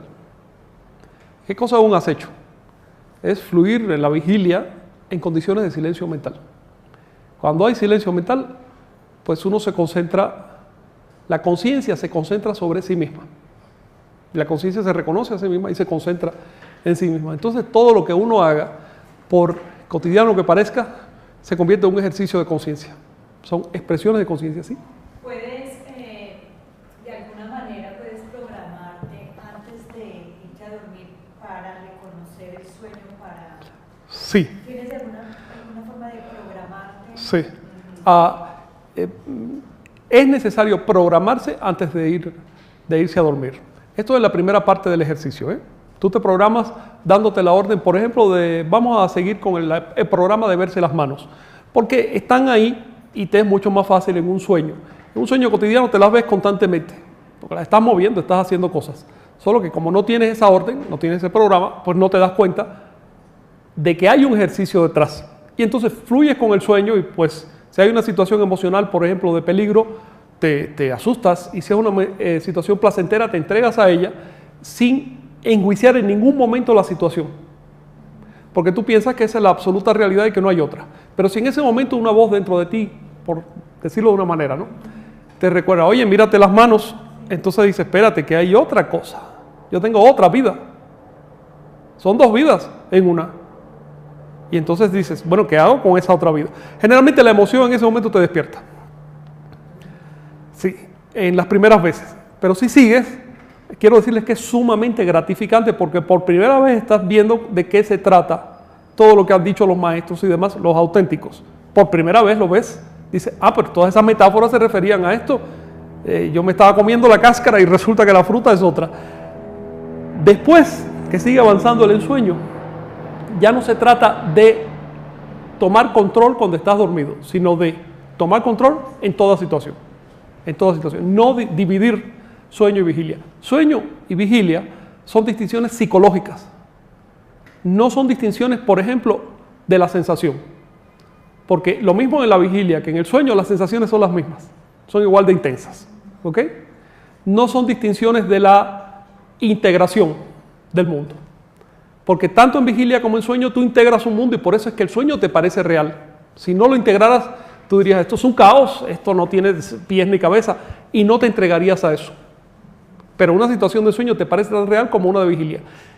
Y tampoco hay distinción en la interpretación, porque en un sueño tú puedes tener todo tipo de interpretaciones sobre el mundo, igual que en la vigilia. Es decir, no hay distinción psicológica entre los estados que llamamos sueño y vigilia. Y puesto que nosotros somos una burbuja perceptual, y todo lo que está más allá de ella podemos intuirlo y demás, pero no probarlo. Estamos reducidos a nuestra burbuja de percepción. Entonces no hay en nosotros una distinción, ni nada que nos permita hacer una distinción objetiva entre sueño y vigilia. En esas circunstancias lo único que cabe es cultivarnos integralmente. Si dejamos esa mitad, pues estamos perdiendo el tiempo porque la otra no sirve por sí misma. Se necesita esa integración, ese equilibrio de polaridades, si quieren decirlo así. Por lo tanto, la meditación es el lenguaje básico, el ejercicio básico. De hecho, en sueño no es más que meditación avanzada. Cuando un yogi, un iluminado, un fakir, entra en un estado profundo de meditación, él lo que está haciendo es rompiendo las distinciones habituales de la psiquis. Está integrando el mundo, está unificando el mundo. Por eso le llaman unidad, lo simbolizan en la India con el aún y demás. Con la unidad. Dejó de ser dos, en este momento es uno. Y en teoría puede salir incluso con algún que otro milagro, aunque hay que tener cuidado, porque yo nunca he visto un milagro auténtico por televisión ni por internet. Generalmente son fraudes. Pero, en teoría, si tú estás en un estado de integración, puedes forzar, ampliar los límites de las leyes naturales. Porque esos límites finalmente son impuestos. El universo no tiene fin. Si uno fluye de manera apropiada, uno puede fundirse con una ley natural. Entonces el sentido subjetivo es de deificación. Eso se llama en agua teohuatía o entregarse a la divinidad, fundirse con la divinidad. Puedes describirlo con un lenguaje hindú diciendo, es que siento en mí el espíritu de un deva. Finalmente ese espíritu está ahí, no de un deva. El Supremo Brahman está ahí, porque Supremo Brahman es un producto mental. Así de simple. Pregúntale a un mono por el Supremo Brahman y va a ver lo que te dice. Prefiere un cacahuate, es objetivo, es práctico. Todas estas especulaciones mentales y todos estos nombres que nos inventamos, Ometeo, Centeo y compañía, son especulaciones mentales. Por supuesto que están aquí y uno puede incorporar esos estados para sacrificarlos. No para creérselos. En el momento que te lo crees, estás sirviendo un demonio. Es el demonio de la mente. Pero bueno, lo primero al meditar es disciplinar el cuerpo. Arturo nos está dando una idea de lo que es un cuerpo disciplinado. Es un cuerpo que simplemente se sienta de manera cómoda y estable para, si ustedes quieren decirlo, no hacer nada. Vamos a decirlo de un modo más técnico. Para no hacer. Ordinariamente estamos inmersos en un curso de acción y queremos hacer esto, hacer lo otro, hacer. Nunca nos damos el chance de no hacer deliberadamente. Por lo general es el sueño el que nos vence y nos desconecta y entonces ya no hacemos porque le dio la gana al sueño. Pero en plenitud de vitalidad, generalmente en ningún momento nos decimos, oye, espérate, no quiero seguir pensando estas rutinas, no quiero seguir moviéndome de manera rutinaria. Quiero por un momento descansar de todo eso, pero con energía. ¿Qué pasa si descansamos de la rutina, sobre todo de las mentales? Y todavía con energía. Bueno, como les dije, la conciencia empieza a reconocerse a sí misma.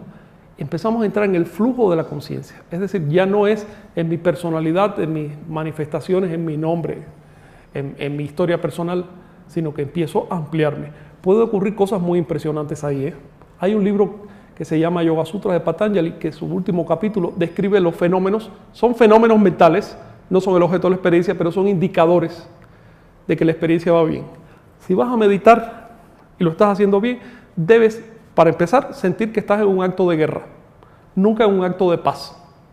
La paz, eso no existe en el universo está en guerra. El universo existe por guerra. Como les dije la semana pasada, todos nosotros somos el producto de un esperma que le ganó a otros 100 o 150 o 200 mil y los mató. Y ese esperma fue el que fecundó. Y de entonces acá nosotros vivimos un estado de guerra. Sea que comamos, respiramos o bebamos, pero además nuestras propias células están guerreando unas con otras. Primero, reconocer ese estado. Eso es lo primero. Así que yo me siento a meditar como guerrero. De ninguna manera como una vaca. Porque una vaca está demasiado pasiva para mi gusto. Una vaca finalmente se pasa la vida en silencio mental y no pasa de ser una vaca. Y viene un simio y se la come. Y yo no quiero que me coma otro simio, ¿ves? Entonces primero voy a asumir mi natural guerrero. Y a partir de ahí voy a buscar la paz que viene de la guerra. No la paz que deriva de la pasividad. La paz que viene del cultivo intencional. La paz que viene de la voluntad. Esa es la paz verdadera, esa es la que vale la pena. Y es por eso que un maestro verdadero, no sé, Krishna, ¿dónde dio su mensaje? ¿En qué circunstancia estaba Krishna cuando dio su mensaje? ¿Estaba tranquilito en un ashram meditando? ¿Dónde estaba en ese momento Krishna y Arjuna? Estaba en un carro de guerra, rodeados de lanzas, flechas, y había sobre todo dos polos. Esa es una metáfora, no es que fuera literal, es una metáfora de nuestras circunstancias. Asumes que estás en ese campo y estás en el camino. No lo asumes y otro te está dirigiendo. Es una ley. La ley de la energía es que ni una gotita, ni una partícula de energía cae en el suelo. Si tú no la estás usando para tu provecho, la está usando otro y te está usando a ti. El modo como te van a usar es adulándote los oídos. Te van a decir cosas bonitas, cosas tranquilitas, para que bajes la guardia. ¿Ven? Eso lo hace, por ejemplo, el comerciante. El comerciante te va a poner su mercancía de la manera más... Y además te va a convencer de que la necesitas. Así que el comerciante está haciendo el favor de darte su mercancía. Fíjate cómo va la cosa. Eso va a ser el comerciante de la fe. Primero te va a vender un pecado para que te sientas mal y después te va a vender una salvación a su medida, dinero por medio. Porque es una de las cosas más interesantes. Todos hablan de Dios, pero nunca Dios ha bajado aquí a decir nada. Siempre está el mediador y siempre pide dinero. Entonces... lo primero es asumirse como guerrero. Cuando te asumes como guerrero, tú estás solo. Ya tú no estás en ninguna secta, ni estás siguiendo, ni eres una oveja. No eres una oveja, eres una cabra. ¿Ok? Y estás solo. Después de eso tú puedes hacer lo que quieras, porque estás en una situación de centralidad. Puedes hacer lo que tú quieras. Si no estás en esa situación de centralidad, te están llevando. Por eso decía Jesús, el camino al reino es tan estrecho que se pasa de uno en uno. El camino que va a la perdición, ese es ancho, y por ahí va la borregada. Y por eso también dijo, ya fue casi al final, el que tenga una manta, que la venda y se compre una espada. Es decir, deja el confort y entiende que se trata de una guerra. No es una guerra cruel, no es una guerra para destruir a nadie, ni es una guerra para producir daño ni sufrimiento. Es la guerra necesaria. La guerra contra nuestras inclinaciones inferiores. La guerra contra nuestras limitaciones es tan simple como eso. ¿Alguna cuestión? Es más fácil que pase Sí. el camello por el ojo de una... También. que un ¿Ves? rico entre el cielo. Así es. Si estás muy, dice el rico, es muy difícil que pase. Mejor pasa un camellón o pasa una cuerda o pasa un dinosaurio, si tú quieres, por el ojo de un agua. ¿Por qué? Porque el rico, en el sentido metafórico del término. ¿Qué cosa es el rico? Jesús lo expresaba así. Decía, hasta los zorros tienen madriguera, pero el Hijo del Hombre no tiene ni una almohada donde reclinar su cabeza. ¿Qué quiere decir con eso? No tengo ni una creencia que me dé confort. No tengo ni un estado emocional rutinario que me permita apegarme a algo. No tengo rutinas de ningún tipo. Por lo tanto, estoy solo en el centro de las condiciones. Es un estado creador. Es asunto de escoger. O es uno parte de la borregada o se sale uno de la borregada. No hay términos medios. Y bueno, la siguiente, por favor. Les quería decir que cuando uno empieza a meditar, hay un termómetro, hay un indicador que se llama el éxtasis. Después que te asumes como guerrero, lo primero es calmar los sentidos. Te van a saltar unos demonios, si tú quieres, que en el lenguaje mesoamericano se llaman las cosquillas. Entonces, los textos mesoamericanos te enumeran un montón de dioses que vienen con plumones o motitas de algodón para hacerte cosquillas. A veces te dan pellizcos, a veces todo tipo de pinchazos, te duele una articulación y demás. Así que te asumes como guerrero y te quedas quieto. Una cosa importante al meditar es tener la espalda recta. ¿Nos puedes dar una muestra a la cámara? Arturo, ¿puedes virarte? Sí, ahí. La espalda recta no quiere decir tiesa, como un palo. Es lo más recta posible sin caer en desgaste físico. Porque ya saben que, curva la espalda, como quien empieza. Bien, esa posición hace que te cuelgue los músculos de la columna vertebral y tarde o temprano te va a doler la columna vertebral. Es así de simple. Sentido común. Al principio puede dar trabajo, te puedes poner recto. ¿Ves? Es trabajo de cadera. Simplemente educar la cadera. Ya después que uno consigue ese estado de equilibrio, esto se llama en el lenguaje, en los textos sagrados mayas, se llama la casa de una sola columna. Se dice, hay una casa que tiene una sola columna y que su techo es de la misma naturaleza que el resto de la casa, es de una sola pieza, está labrada en una piedra. Y el iniciado, le llaman el Halas Winik, el ser humano verdadero, es aquel que descubre de qué se trata esa casa. Si quieren pueden apoyarse en la pared. Y la idea es pegar bien los glúteos a la pared, que la pared sirva simplemente de indicador, pero no de almohada, no de refrigerio. ¿Bien? De indicador. Ahí pegaste los glúteos. Ya la columna no puede ir más para atrás. Pero cuando está completamente recto se despega de forma natural de la pared. ¿Ves? Ya no necesitas más apoyo. Les voy a leer este texto de un conjuro náhuatl dedicado a Tezcatlipoca. En ese conjuro la serpiente plumada dice: yo en estado de paz, yo soy el que se concentra, el que domina la sensación, a quien nadie puede engañar. Observen la asociación. Yo domino las sensaciones y entonces ya no me puede engañar. ¿Por dónde me engañan? Por las sensaciones. Me agarran por donde, bajo la guardia. Si las domino ya no me puede engañar porque entonces tengo una espada dentro de mí que sabe discernir lo verdadero de lo falso. Es algo muy natural. No se trata de una posición artificial. Tú sabes cuando tienes ganas de estornudar, cuando tienes sed, tú sabes, lo sabes. Y no necesitas explicárselo a nadie ni a ti mismo. Surge de forma natural. De forma natural uno sabe si está en el equilibrio o si lo están engañando. Recuerda, y también lo dijo Jesús, y me encanta citar a Jesús porque era un buen practicante. Decir, yo no vine a endulzarle las orejas a nadie, ¿no? O sea, él estaba dando un discurso en una sinagoga. Y se fue la gente. Y se quedaron 2 o 3 de los discípulos. Les digo, oye, ¿ustedes por qué no se fueron? Dice, pues que ya no tenemos ni casa, ¿para dónde nos vamos a ir? Nos tenemos que quedar a la fuerza. Entonces ahí les digo, yo no vine a endulzar orejas. Por lo tanto, un indicador de que a uno le está engañando es cuando te dicen cosas que endulzan el ego. Cosas que te dan por la vena del gusto. Como por ejemplo, tienes una misión en la vida. No es cierto. No nacemos con una misión. Podemos hacernos las misiones que nos dé la gana. Podemos adquirir misiones. Pero nadie nace con una misión. Simplemente es un simio, un monito más que nació. Entre tantos miles de millones de monitos. Ese monito tiene un chance. Pero si empiezas a adularlo y empiezas a decirle que ya lo vas a desgraciar. Otra, eres inmortal. No es tan sencillo. No es tan sencillo. Si no puedes con toda seguridad decir esta noche me voy a ver las manos cuando sueñe, entonces ¿cómo vas a hablar de la vida, de la muerte y de lo que pasó antes y lo que pasó después? Si ni siquiera tienes conciencia de lo que está pasando ahora. En fin, ojo con estos lenguajes de las sectas.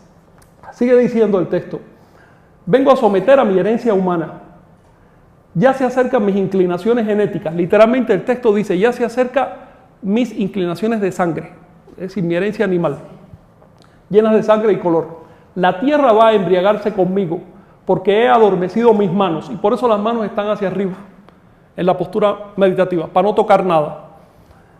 Mi carne está insensible. Ya no siento las burlas de mi condición mortal. Si ya no siento los ataques de mi condición mortal, ya no tengo condición mortal. Así que se trata de la trascendencia de la muerte a través de la meditación. De ninguna manera que ya por derecho y de forma natural nacimos con una eternidad por delante. Eso no es cierto. Eso no es cierto. Lo primero en el camino tolteca es enfrentarse a nuestra propia finitud en tantos seres humanos con forma, en tantos individuos, en tanto personalidad. Eso tiene fin, así como la ropa tiene fin. Si te venden una ropa que nunca se va a acabar, puedes estar segura que te están estafando. La vestidura tiene fin. Hay que enfrentarse a esa finitud. Una vez que te enfrentas a ella es cuando descubres un camino y dices, espérate, tiene fin solo la vestidura. Es lo único que tiene fin, lo demás no tiene fin y lo demás es casi todo. En fin, sigue diciendo, yo soy la serpiente emplumada, nada en mi mente. La expresión literal dice, amo mati, no mente. Soy el guerrero, nada me causa impresión. A ver, les puse ahí abajo, Atle Ipan Nitlamati. Es lo mismo que amo mati. Significa, no dentro de mis procesos mentales. El silencio mental no significa absoluto silencio. El ruido mental son los pensamientos reactivos. Si el pensamiento no es reactivo, uno está técnicamente en silencio mental. La expresión quizás no es la más apropiada, porque la palabra silencio nos hace pensar en un cero. Y no se trata de un cero. Cada célula va a seguir pensando, los órganos van a seguir pensando, la mente va a seguir pensando por necesidad. Mira, tiene que pensar en cómo mantener la postura. ¿Ves? Así que no se trata de un silencio absoluto. Se trata de procesos mentales no reactivos. Estar como un niño acabado de nacer. Por supuesto que tiene un montón de cosas adentro, está en plena sensación, en pleno disfrute, en plena orgía. Está en estado de éxtasis, pero no tiene procesos reactivos. Y precisamente por eso se eleva al estado de éxtasis. Les quiero decir otra cosa. El éxtasis, sí, esta postura estos manuales que está haciendo Arturo, aparecen en las imágenes mesoamericanas y dan fe de un linaje de gestos manuales que es muy similar al de la India, pero con una diferencia. Las estatuillas y los dibujos donde aparecen aquí esas imágenes son como hasta 1000 años anteriores a las primeras manifestaciones del yoga en la India. Sí, son bastante anteriores, son de la época olmeca. Por lo tanto, estamos hablando de un periodo todavía anterior a la India y a Mesoamérica, ya perdido, pero que dejó huellas en ambas partes del océano. De ninguna manera hubo transferencia de la India a Mesoamérica, en absoluto, porque en la época olmeca, pues esto es la época anterior a Harappa, Mohenjo-Daro, es decir, todavía no existía la cultura hindú. La siguiente, porfa. Fíjense que podemos codificar la práctica meditativa en 4, si quieren, en 4 aspectos. El primero es la postura. Y Arturo nos está haciendo una postura ideal. Pero la verdad es que la meditación no es para hacerla sentada en el suelo. La meditación es para meditar en cualquier circunstancia. Se puede meditar caminando, pues, de pie, sin hacer, acostado, en la postura que uno quiera. Esto es solo una posición ideal. Es una posición muy apropiada por lo siguiente. Cuando uno está en un estado estático profundo, así sea que empieces acostado o de pie, sin darte ni cuenta cómo de pronto tu cuerpo ya hizo la postura, sale de manera natural. Ese es un indicador de estado estático. Les quiero decir otra cosa. El éxtasis es como un termómetro. El éxtasis, todos sabemos lo que es estar en un estado medio arrobado, sea porque estamos escuchando una buena obra de arte o el orgasmo, por ejemplo. Todos sabemos lo que es eso. El éxtasis es un estado de fusión, un estado en que no hay mucha diferenciación entre el individuo y el resto y el objeto del éxtasis. El éxtasis puede subir, puede ascender. Hay varios tipos de éxtasis, varios niveles de éxtasis. La segunda etapa de la meditación es la concentración. La concentración no es la meditación, aunque se confunde por lo general. Ya de por sí es difícil concentrar al mono. Se dice en la India que son un mono loco, además picado por un escorpión, ¿verdad? Entonces, ¿cómo le vas a decir concéntrate? Concentrarse es un proceso difícil. Por ejemplo, cualquiera de nosotros se puede concentrar al escribir o al leer durante un rato, digamos una hora si quiere. Pero díselo a un perrito. A ver, concéntrate en lo que estoy... El perrito se concentra una fracción de segundo y después mira para otro lado. Su nivel de concentración es mínimo. Nosotros tenemos un nivel un poco más elevado, pero mínimo. Sigue siendo mínimo. Sigue siendo nada. Somos como el perrito distraído con respecto a otros niveles posibles. Lo que produce la concentración es coherencia de proceso mental. Es decir, ya que tienes un proceso mental, por lo menos que no esté desperdigado, que no sea incoherente, sino que sea coherente. Para concentrarse entonces se usan apoyos y los principales son manejo de respiración, recitación de sonidos y palabras y visualización de diagramas cosmogónicos más conocidos hoy como mandalas o yantras. Así que una cosa útil para meditar primero es manejar la respiración. Te voy a pedir, Arturo, que nos hagas una demostración. Oye, está demasiado elegante tu postura. Miren, la respiración, tenemos dos huecos y dos pulmones y simetría bilateral por algo. La respiración es polar. Por ejemplo, si nos cerramos el lado derecho de la nariz con una bola de algodón y solo dejamos el lado izquierdo, empieza a bajar el metabolismo después de un rato. Nos empezamos a enfriar, la mente se calma de manera natural. Si esto sigue mucho rato, puede haber hasta un parón de las funciones fisiológicas. Por otro lado, si cerramos el lado izquierdo y dejamos abierto el derecho, esto es algo que los médicos deberían analizarlo porque es comprobable, es experimental. Entonces empezamos a sentir demasiado calor, nos irritamos, la mente se estimula mucho y eso puede producir enfermedades. Es importante, y por eso la naturaleza lo hace, que cambie de manera alternada el flujo respiratorio. Cada cual tiene su propio ritmo y es natural. Cuando estamos dormidos, se fijan que a veces estamos de un lado y otras veces del otro. Es porque queremos cambiar el ritmo respiratorio. Eso es todo lo que hay ahí. Cuando oprimes un lado del cuerpo, se abre el contrario. Y así. La respiración se llama, en anáhuac, se le llama a estos dos aspectos el tonal hacia la derecha y el nahual hacia la izquierda. Por ejemplo, ahora Arturo mira hacia la izquierda y abre el tonal. Cuando mira a la derecha, abre el nahual. De modo que con simplemente mover la cabeza, pero suavecito, él creo que anda muy rápido. Respiración lenta, aspiras al frente, botas a un lado, vuelves, aspiras, botas al otro lado. Eso de plano te va a movilizar la bisagra, así que es un buen ejercicio, pero además te va a polarizar. Sobre todo va a hacer que tu mente atienda durante un rato al proceso respiratorio y con eso ya no se va a entretener con otras cosas, así que le está dando coherencia. Ese es el principio básico de la respiración. Ya después te olvidas de ella, porque el objeto no es respirar de determinada manera, ya después te olvidas. Hay una cosa con las respiraciones. Miren, habrán notado que cuando tenemos un estado emocional intenso, se fija en nosotros con un tipo de respiración. Digamos, si te retan el ego, lo primero que haces es contraer el diafragma y cierras la respiración.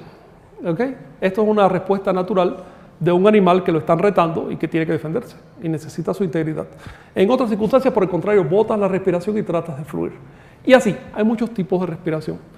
A través del trabajo con la respiración, es decir, respirando de manera profunda y calmada, uno empieza a liberar estados emocionales atorados, tanto positivos como negativos. Todos son atoros. Por lo siguiente, las emociones tienen una función y si no las sentimos por esa función, si no cumplen esa función, entonces estamos agotando la energía, estamos quemando lo demás. La semana que viene les quiero hablar de nuestros 4 vehículos de expresión, que son el cuerpo físico, la energía vital, los procesos mentales y las emociones. ¿Y qué función tiene cada uno de ellos? Y en teoría deben servir estos vehículos para la función para la que fueron predestinados por la naturaleza. Es un proceso evolutivo. La siguiente, porfa. Fíjense que anterior. Aquí les puse varias imágenes mesoamericanas. Esto es un vaso maya, esculturas mayas, esto es náhuatl, no, esto es mixteca. En fin, imágenes que nos muestran el interés de los mesoamericanos a los procesos ventilatorios. No podían filmar una película, pero por lo menos en la plástica dejaron representado ese interés. Es interesante cómo el rostro solar, este de arriba, representa el sol. Y tiene un tipo de respiración extrema, que es cero respiración. Pero se representa a través de la nariz, fíjense qué cosa. La siguiente, por favor. Otro de los elementos muy usuales para concentrar el torrente de la mente es la recitación de palabras o de sonidos, aunque no tengan significado. Si simplemente recitas un sonido una y otra vez, obviamente la mente tiende a hipnotizarse a partir de ese sonido. Entonces le estás dando coherencia. No es una hipnosis que te haga impuesto, es autohipnosis, y esto es válido, esto funciona, siempre que estés alerta para en su momento salir de ahí. Porque si te quedas ahí, pues es peor. ¿Ah? Te dejaste hipnotizar y ya. Así que es solo un ejercicio. Una manera de hacerlo, como pueden ver en estas imágenes, es a través del rosario. El rosario es una práctica mesoamericana muy extendida. Si van al museo, si ven vasijas y demás, van a ver que todas las figurillas, generalmente todas tienen su rosario, era un elemento. Se llama Tzotzil, que quiere decir pobrecillo, el pobrecito. Sí, Tzotzil, con TS al principio. Y cuenta un cronista que cuando el niño no podía ir a la escuela, por lo menos mandaban al rosario, para que hiciera acto de presencia. Porque el rosario equivalía a la persona. Si había una reunión o algo así, no podía ir, estaba enfermo, algo, mandaban su rosario. Significa que el rosario empezaba a adquirir la esencia misma de la persona, pero también nos está diciendo que la persona es una apariencia. Es un rosario, es una recitación. Finalmente es una imagen. Son prácticas, son costumbres de aquella época. Yo me pregunto si el surgimiento del rosario en Mesoamérica, en Anáhuac, fue independiente de lo que pasó en el Viejo Mundo o no. Porque de hecho, en el Viejo Mundo había rosario en la India y en China durante miles de años, pero los cristianos lo vinieron a conocer hacia el siglo X después de Cristo. Los cristianos antes no lo manejaban y lo conocieron por su contacto con los musulmanes, que son muy adictos al rosario. Entonces, es una pregunta y quizás algún día encontremos esa respuesta. Abajo, en ese vaso maya, ven a un viejito pasando el rosario, y este viejito sale de un caracol. ¿Qué significa eso? ¿Qué significa eso? Es viejo y sale de un caracol, y además tiene un rosario. Es lo que la Biblia llama el anciano de días. Aquí le llamaban huehueteot. El anciano de días le llama la Biblia. Es decir, el que está detrás de los dioses manifiestos, detrás de Jehová, detrás de todo. El primero, en la religión zoroastriana le llaman Anusirwan, está mucho más allá que Ahura Mazda y Arimán. Acá le llamaban huehueteot. Y es la primera conciencia del universo. Es tan vieja que es infinita. Infinita. Y por lo tanto es el más viejo de todos. Y obviamente el más sabio, y es el que está detrás de todo. No se mueve mucho, no hace muchas cosas, pero está pasando el rosario. ¿El rosario de qué? Este rosario que tiene en la mano, ¿qué es? Los universos. El que dibujó ese vaso maya estaba en contacto con una cosmovisión, que como les mostré la semana pasada, vieron una estela. ¿Te acuerdas de la estela grandota aquella que tenía 22 órdenes? Bueno, esa estela tiene una fecha, dice, el universo empezó hace 25.000 cuatrillones de años. Estamos hablando de que nuestro universo cabría 2 trillones de veces, según la edad que le dan los científicos ahora, en ese lapso. Por lo tanto, necesitaríamos un rosario de 2 trillones de cuentas para dar una imagen literal de lo que está rezando este huehueteot. Sí, es impresionante. La siguiente, por favor. Miren, les quiero hablar de un tema que vamos a trabajar con más calma en próximas lecciones porque es un tema bastante complejo. Una de las formas favoritas en toda la Tierra para concentrarse son los cosmogramas. Hoy los conocemos como yantras o como mandalas, que son términos importados de la India, pero el término antropológico técnico es cosmograma. Cualquier mandala, ¿qué es en el fondo? Es un diagrama de ¿qué? De la estructura del cosmos. Mientras más abstracto, pues más universal, más abarca. Ya los más concretos, por ejemplo, los mandalas que hacen los tibetanos están llenos de diosesitos y de cosas idiosincráticas, algunos tienen hasta letras ya y demás. Pero finalmente, en el fondo tú vas a ver la misma estructura. Todos los mandalas, todos los cosmogramas, tanto en Asia como en América eran muy adictos, muy aficionados al uso de cosmogramas. Un cosmograma por excelencia, a ver, ¿quién me dice cuál es el monumento mesoamericano más conocido? El que en el mundo entero identificas con México, el que donde quiera aparece, sumamente conocido, aparecen las monedas. La piedra del sol, la piedra de los soles, llamado calendario. ¿Qué estás viendo ahí? Un diagrama con un centro y unos rayos, y unos cuadros y unos círculos. Un diagrama. ¿Qué describe ese diagrama? Es un mandala. Está describiendo cómo es el cosmos. Cómo es en este caso el cosmos temporal. Cómo veían ellos el tiempo. El tiempo lo veían así como unas radiaciones y unos ciclos dentro de ciclos y demás. Eso lo vamos a encontrar tanto en todas las culturas. Los cosmogramas son de dos tipos básicos. Unos son de orden trino y otros de orden cuádruple. Los de orden trino se forman, miren, ese retablo cristiano que vemos arriba a la izquierda nos da una muestra de su estructura básica. Son columnas y planos. Columnas y planos. Estas columnas tienden hacia un tope arriba y tienen un plano debajo. Por tanto, nos representan ¿qué cosa? Nuestra ascensión a partir del plano material, la ascensión. Entonces, idealmente estos diagramas trinos terminan en punta, son un triángulo. El triángulo es el mandala básico de orden trino. Por supuesto, si está dividido en columnas y planos, estos planos nos van a representar el inframundo, el plano medio, que es la tierra, y el cielo. ¿Qué cosa es el inframundo? ¿Qué cosa es la tierra y qué es el cielo? Bueno, a partir de la tierra, que es lo que conocemos.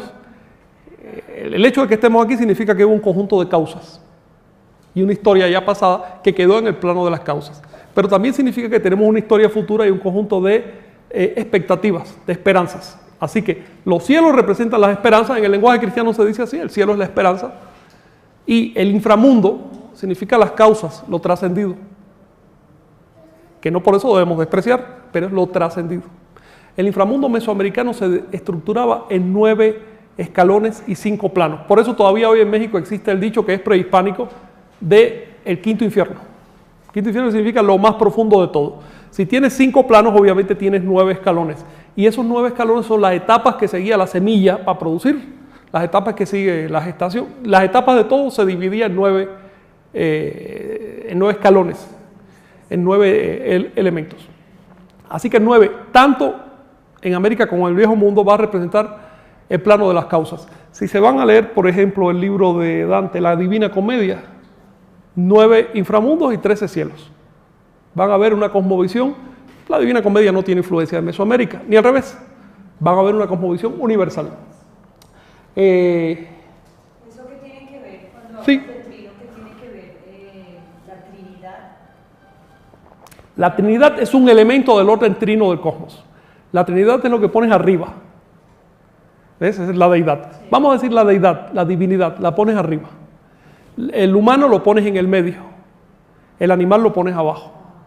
El animal es aquello, te voy a decir. El humano es nuestro ideal, porque finalmente nosotros estamos. Sí, pero ese humano ideal es una deidad. Lo que queremos es realizar la divinidad en nosotros y por eso tenemos la palabra divinidad. Si los pueblos no tuvieran esa concepción, no existiría la palabra Dios. Es decir, no nos basta con esto que tenemos, queremos algo más. Puesto que esto se llama humano, a eso le damos otro nombre. Dios significa literalmente luz, es todo lo que significa. Quiero decirle que a pesar de que las religiones cristiana, musulmana y judía hablan de una creación absoluta, de una deidad que mágicamente creó el mundo, en el fondo todos nosotros, en nuestros genes, tenemos la herencia animal. Así que todos nosotros sabemos la verdad, es asunto de quedarse callado y sabemos cómo fue la cosa. Sabemos etapa por etapa todo lo que pasó, porque eso está aquí. Si no estuviera aquí no existiríamos. Y por eso otros pueblos como budistas, hindúes y anahuacas concebían que la creación no fue mágicamente, ni fue en un momento, ni en 6 días. Fue un proceso evolutivo sumamente largo. Así que hacia abajo se pone el mundo de los animales. En Mesoamérica ponían todo este mundo animal hacia abajo. La siguiente, por favor. Fíjense que otra manera, otro tipo de cosmograma, otro tipo de yantra, ya no termina en punta, sino que ese centro, esa punta está en el centro. Y por lo tanto la información se dispone de manera radial. ¿Qué representan estos dos cosmogramas? Los cortes del universo. Nosotros por nuestra constitución psicofísica cortamos el universo en 2 planos, el horizontal y el vertical. El horizontal lo asociamos con las formas, el vertical con el movimiento. El ejemplo claro de esos 2 planos es una pirámide, que es el edificio sagrado más antiguo y más excelente por su forma. No se cae. ¿Una pirámide qué es? Es un desarrollo de un plano cuadrado, pero que no sigue cuadrado, sino que forma triángulos y termina en un punto. Así que vista desde arriba, una pirámide es una cruz de Malta. Tiene un centro con 4 rumbos. Pero visto de frente o del costado, vas a ver un triángulo con planos ascendentes. Así que ves en el corte vertical, los planos ascendentes o la estructura organizativa del cosmos. Y en el corte horizontal ves un centro con radios que nos describe las formas. Obviamente, el mundo de las formas o de las apariencias, el mundo de los movimientos o lo que permite que una forma se transforme en otra, se integran, se concentran en el centro. Y en ese centro generalmente vamos a encontrar en las pirámides una tumba. Esta tumba puede ser literal o figurada. ¿Qué significa esa tumba en el centro de una pirámide? Pues el centro del corte vertical y del corte horizontal. Lo vamos a estudiar con más calma después y ya con ejercicios concretos. Fíjense que aquí abajo en el centro ven un diagrama o un yantra de orden cuádruple en Mesoamérica. Y allá también a la derecha. Y vamos a ver que son muy similares a los demás de la Tierra. Arriba tenemos el zodíaco de Dendera. ¿Y cómo está representado? Bueno, con 4 fuerzas hacia los rumbos y fuerzas intersticiales que sostienen ese centro. Y así sucesivamente, donde quiera. ¿Ah? Este tercero navajo.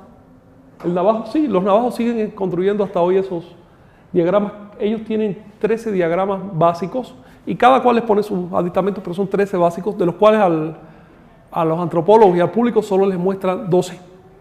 El 13 se ha deducido por investigaciones, pero ellos no lo muestran. Hay que estar iniciado para que te lo muestren. Y los dibujan con arena, para que después se los lleve el viento, dando este mensaje. Igual que los budistas lo dibujan con arena. ¿Qué mensaje hay ahí? Pónganse a pensar que son dibujos preciosos. A veces requieren días enteros armar un dibujo de esto. Y lo deshacen. ¿Qué mensaje hay ahí? Todas las formas son limitaciones, son fotografías de la realidad, no son la realidad. Así que si este yantra tú quieres que sea verdadero, tienes que destruirlo para que se convierta en otras formas. Tienes que dejar que el viento lo convierta en otras formas. Cuando el viento barre uno de estos yantras navajos que pintan sobre el desierto, sobre un cuero, no ha desaparecido la forma, solo se transformó. Lo que pasa es que ya está por debajo de nuestro umbral de percepción. Nosotros vemos hasta un cierto punto, pero ya después no podemos seguir la pista a esa arena coloreada. ¿Hay siguiente? Creo que ya ahí quedamos, ¿no? Pues bien, los ejercicios que vamos a trabajar en este curso tienen que ver con el modo como los mesoamericanos describían el universo. Ellos decían que nosotros tenemos una composición terrena o material orientada hacia los 4 rumbos, que es: nuestro sur es el cuerpo físico, nuestro norte son los procesos mentales, el este es la energía vital, la vida, la vitalidad, y el oeste son las emociones. Le llamaban respectivamente Tonacayotl, Mati, etc. Iyotl, Teyolía, etc. Después vamos a estudiar todo esto con nombres y todo en náhuatl. Les voy a pedir una pizarra para poderlos escribir y estudiar la etimología de esos nombres, porque revela cosas. Sur es nuestro cuerpo físico, el vehículo en realidad, vehículo físico. Quiero decirles algo. Los mesoamericanos no le hubieran llamado, ni le llamaban cuerpo físico, pero para nada. Le llamaban Tonacayot, que quiere decir lo que nos sostiene. Pero de ninguna manera involucraban la idea de que hay algo físico ahí. Por lo siguiente, ustedes saben que Los sustantivos describen las cosas objetivas, pero los adjetivos, ¿qué describen? Califican, describen impresiones que nosotros tenemos. Puede que otro tenga otra impresión. Cuando decimos cuerpo físico, ¿cuál es el sustantivo? Pero físico es solo un calificativo. Nadie ha demostrado jamás lo físico. Físico es solo una palabra. No hay manera de mostrarlo. De hecho, objetivamente hablando, no existe. Existen sensaciones, existen calificaciones. Pues bien, el que es el siguiente cuerpo, es la energía vital. Para quienes nos están escuchando por internet, no, que energía, que lo físico, no estoy usando la palabra física. Aquí todo el mundo sabe lo que significa hoy me levanté energético y hoy no tengo energía. Todos sabemos, se trata de algo muy cotidiano y no hay que buscarle leyes físicas a esta palabra en particular. Energía vital es simplemente lo que nos lleva a crecer, a evolucionar. En eso consiste la vida, lo que evoluciona. El norte son los procesos mentales, ellos le llamaban mati. Mati es un verbo y significa todo tipo de proceso mental, memoria, asociación, evaluación, razonamiento, varios tipos de lógica que podemos ejercer, etc. Y el oeste son las emociones, le llaman teyolía. Teyolía significa literalmente vibrar o saltar, de la raíz yol, que quiere decir moverse. Es la misma que le da nombre al yolot, al corazón, o a yoli, la vida. Por lo tanto, literalmente se traduce emociones. Emociones viene de emoción, de moverse. Este es, digamos, nuestro diagrama de orden cuádruple. Este es nuestro corte horizontal. Tenemos también un corte vertical, al que ellos le llamaban, a la parte de abajo, que está hacia la tierra, le llamaban Mictlán, que quiere decir el rumbo de los muertos. Arriba le llamaban Topan, que quiere decir lo que nos excede. Y en el centro, Tlaltipac, que quiere decir en la superficie de la tierra. Por lo tanto, en tantos seres individuales estamos en la superficie de la tierra, no en lo profundo de la tierra. Pero tenemos unas raíces que van hasta allá abajo y por eso van a ver cómo el mito de Quetzalcóatl hace que él baje en busca de los huesos de los antepasados. Es decir, que baje a lo más profundo. ¿Para qué? Para poderse elevar a lo más alto. Una condición del pensamiento mesoamericano es que no hay dualidad, hay integración. Por lo tanto, quieres ir arriba, tienes que profundizar. Profundizas, entonces ganas la capacidad de ir arriba. No hay un mundo divino y un mundo diabólico, no hay Dios y diablo, para empezar. Todas las dualidades se resumen en una figura que se llama Tezcatlipoca. Y como lo trabajamos en el curso, en la clase pasada, ¿qué quiere decir Tezcatlipoca? ¿Qué significa? Tezcatlipoca. Tezcatl, espejo. Y suyo, poca, humo. ¿Por qué al ser supremo, si le cabe la palabra, por qué le dan el nombre de su humo del espejo o espejo ahumado, para decirlo en español? ¿Qué cosa es el espejo? Y el humo es limitación. Humo es limitación. ¿Y qué es el espejo? Sentidos, percepción, las limitaciones de la percepción. El que comulga con Tezcatlipoca puede trascender esas limitaciones. El que no, pues está preso en ese mundo de limitaciones. A eso le llamaron Tezcatlipoca y es, digamos, el ser central. Dudo en llamarle ser supremo, porque de hecho el templo de Tezcatlipoca era el más pequeño y generalmente se hacía detrás de otro o donde nadie lo viera. Es decir, un santuario pequeñito, no se le daban ofrendas ni nada, porque este ser que está en el centro del universo finalmente no necesita esas manifestaciones externas. Es lo que quería decir la enseñanza. Así que van a encontrar grandes pirámides de todo tipo de dioses y diosesillos, pero del ser supremo no. ¿Alguna cuestión? ¿Comentarios? ¿Estamos terminando ya? Bueno, con eso acabamos.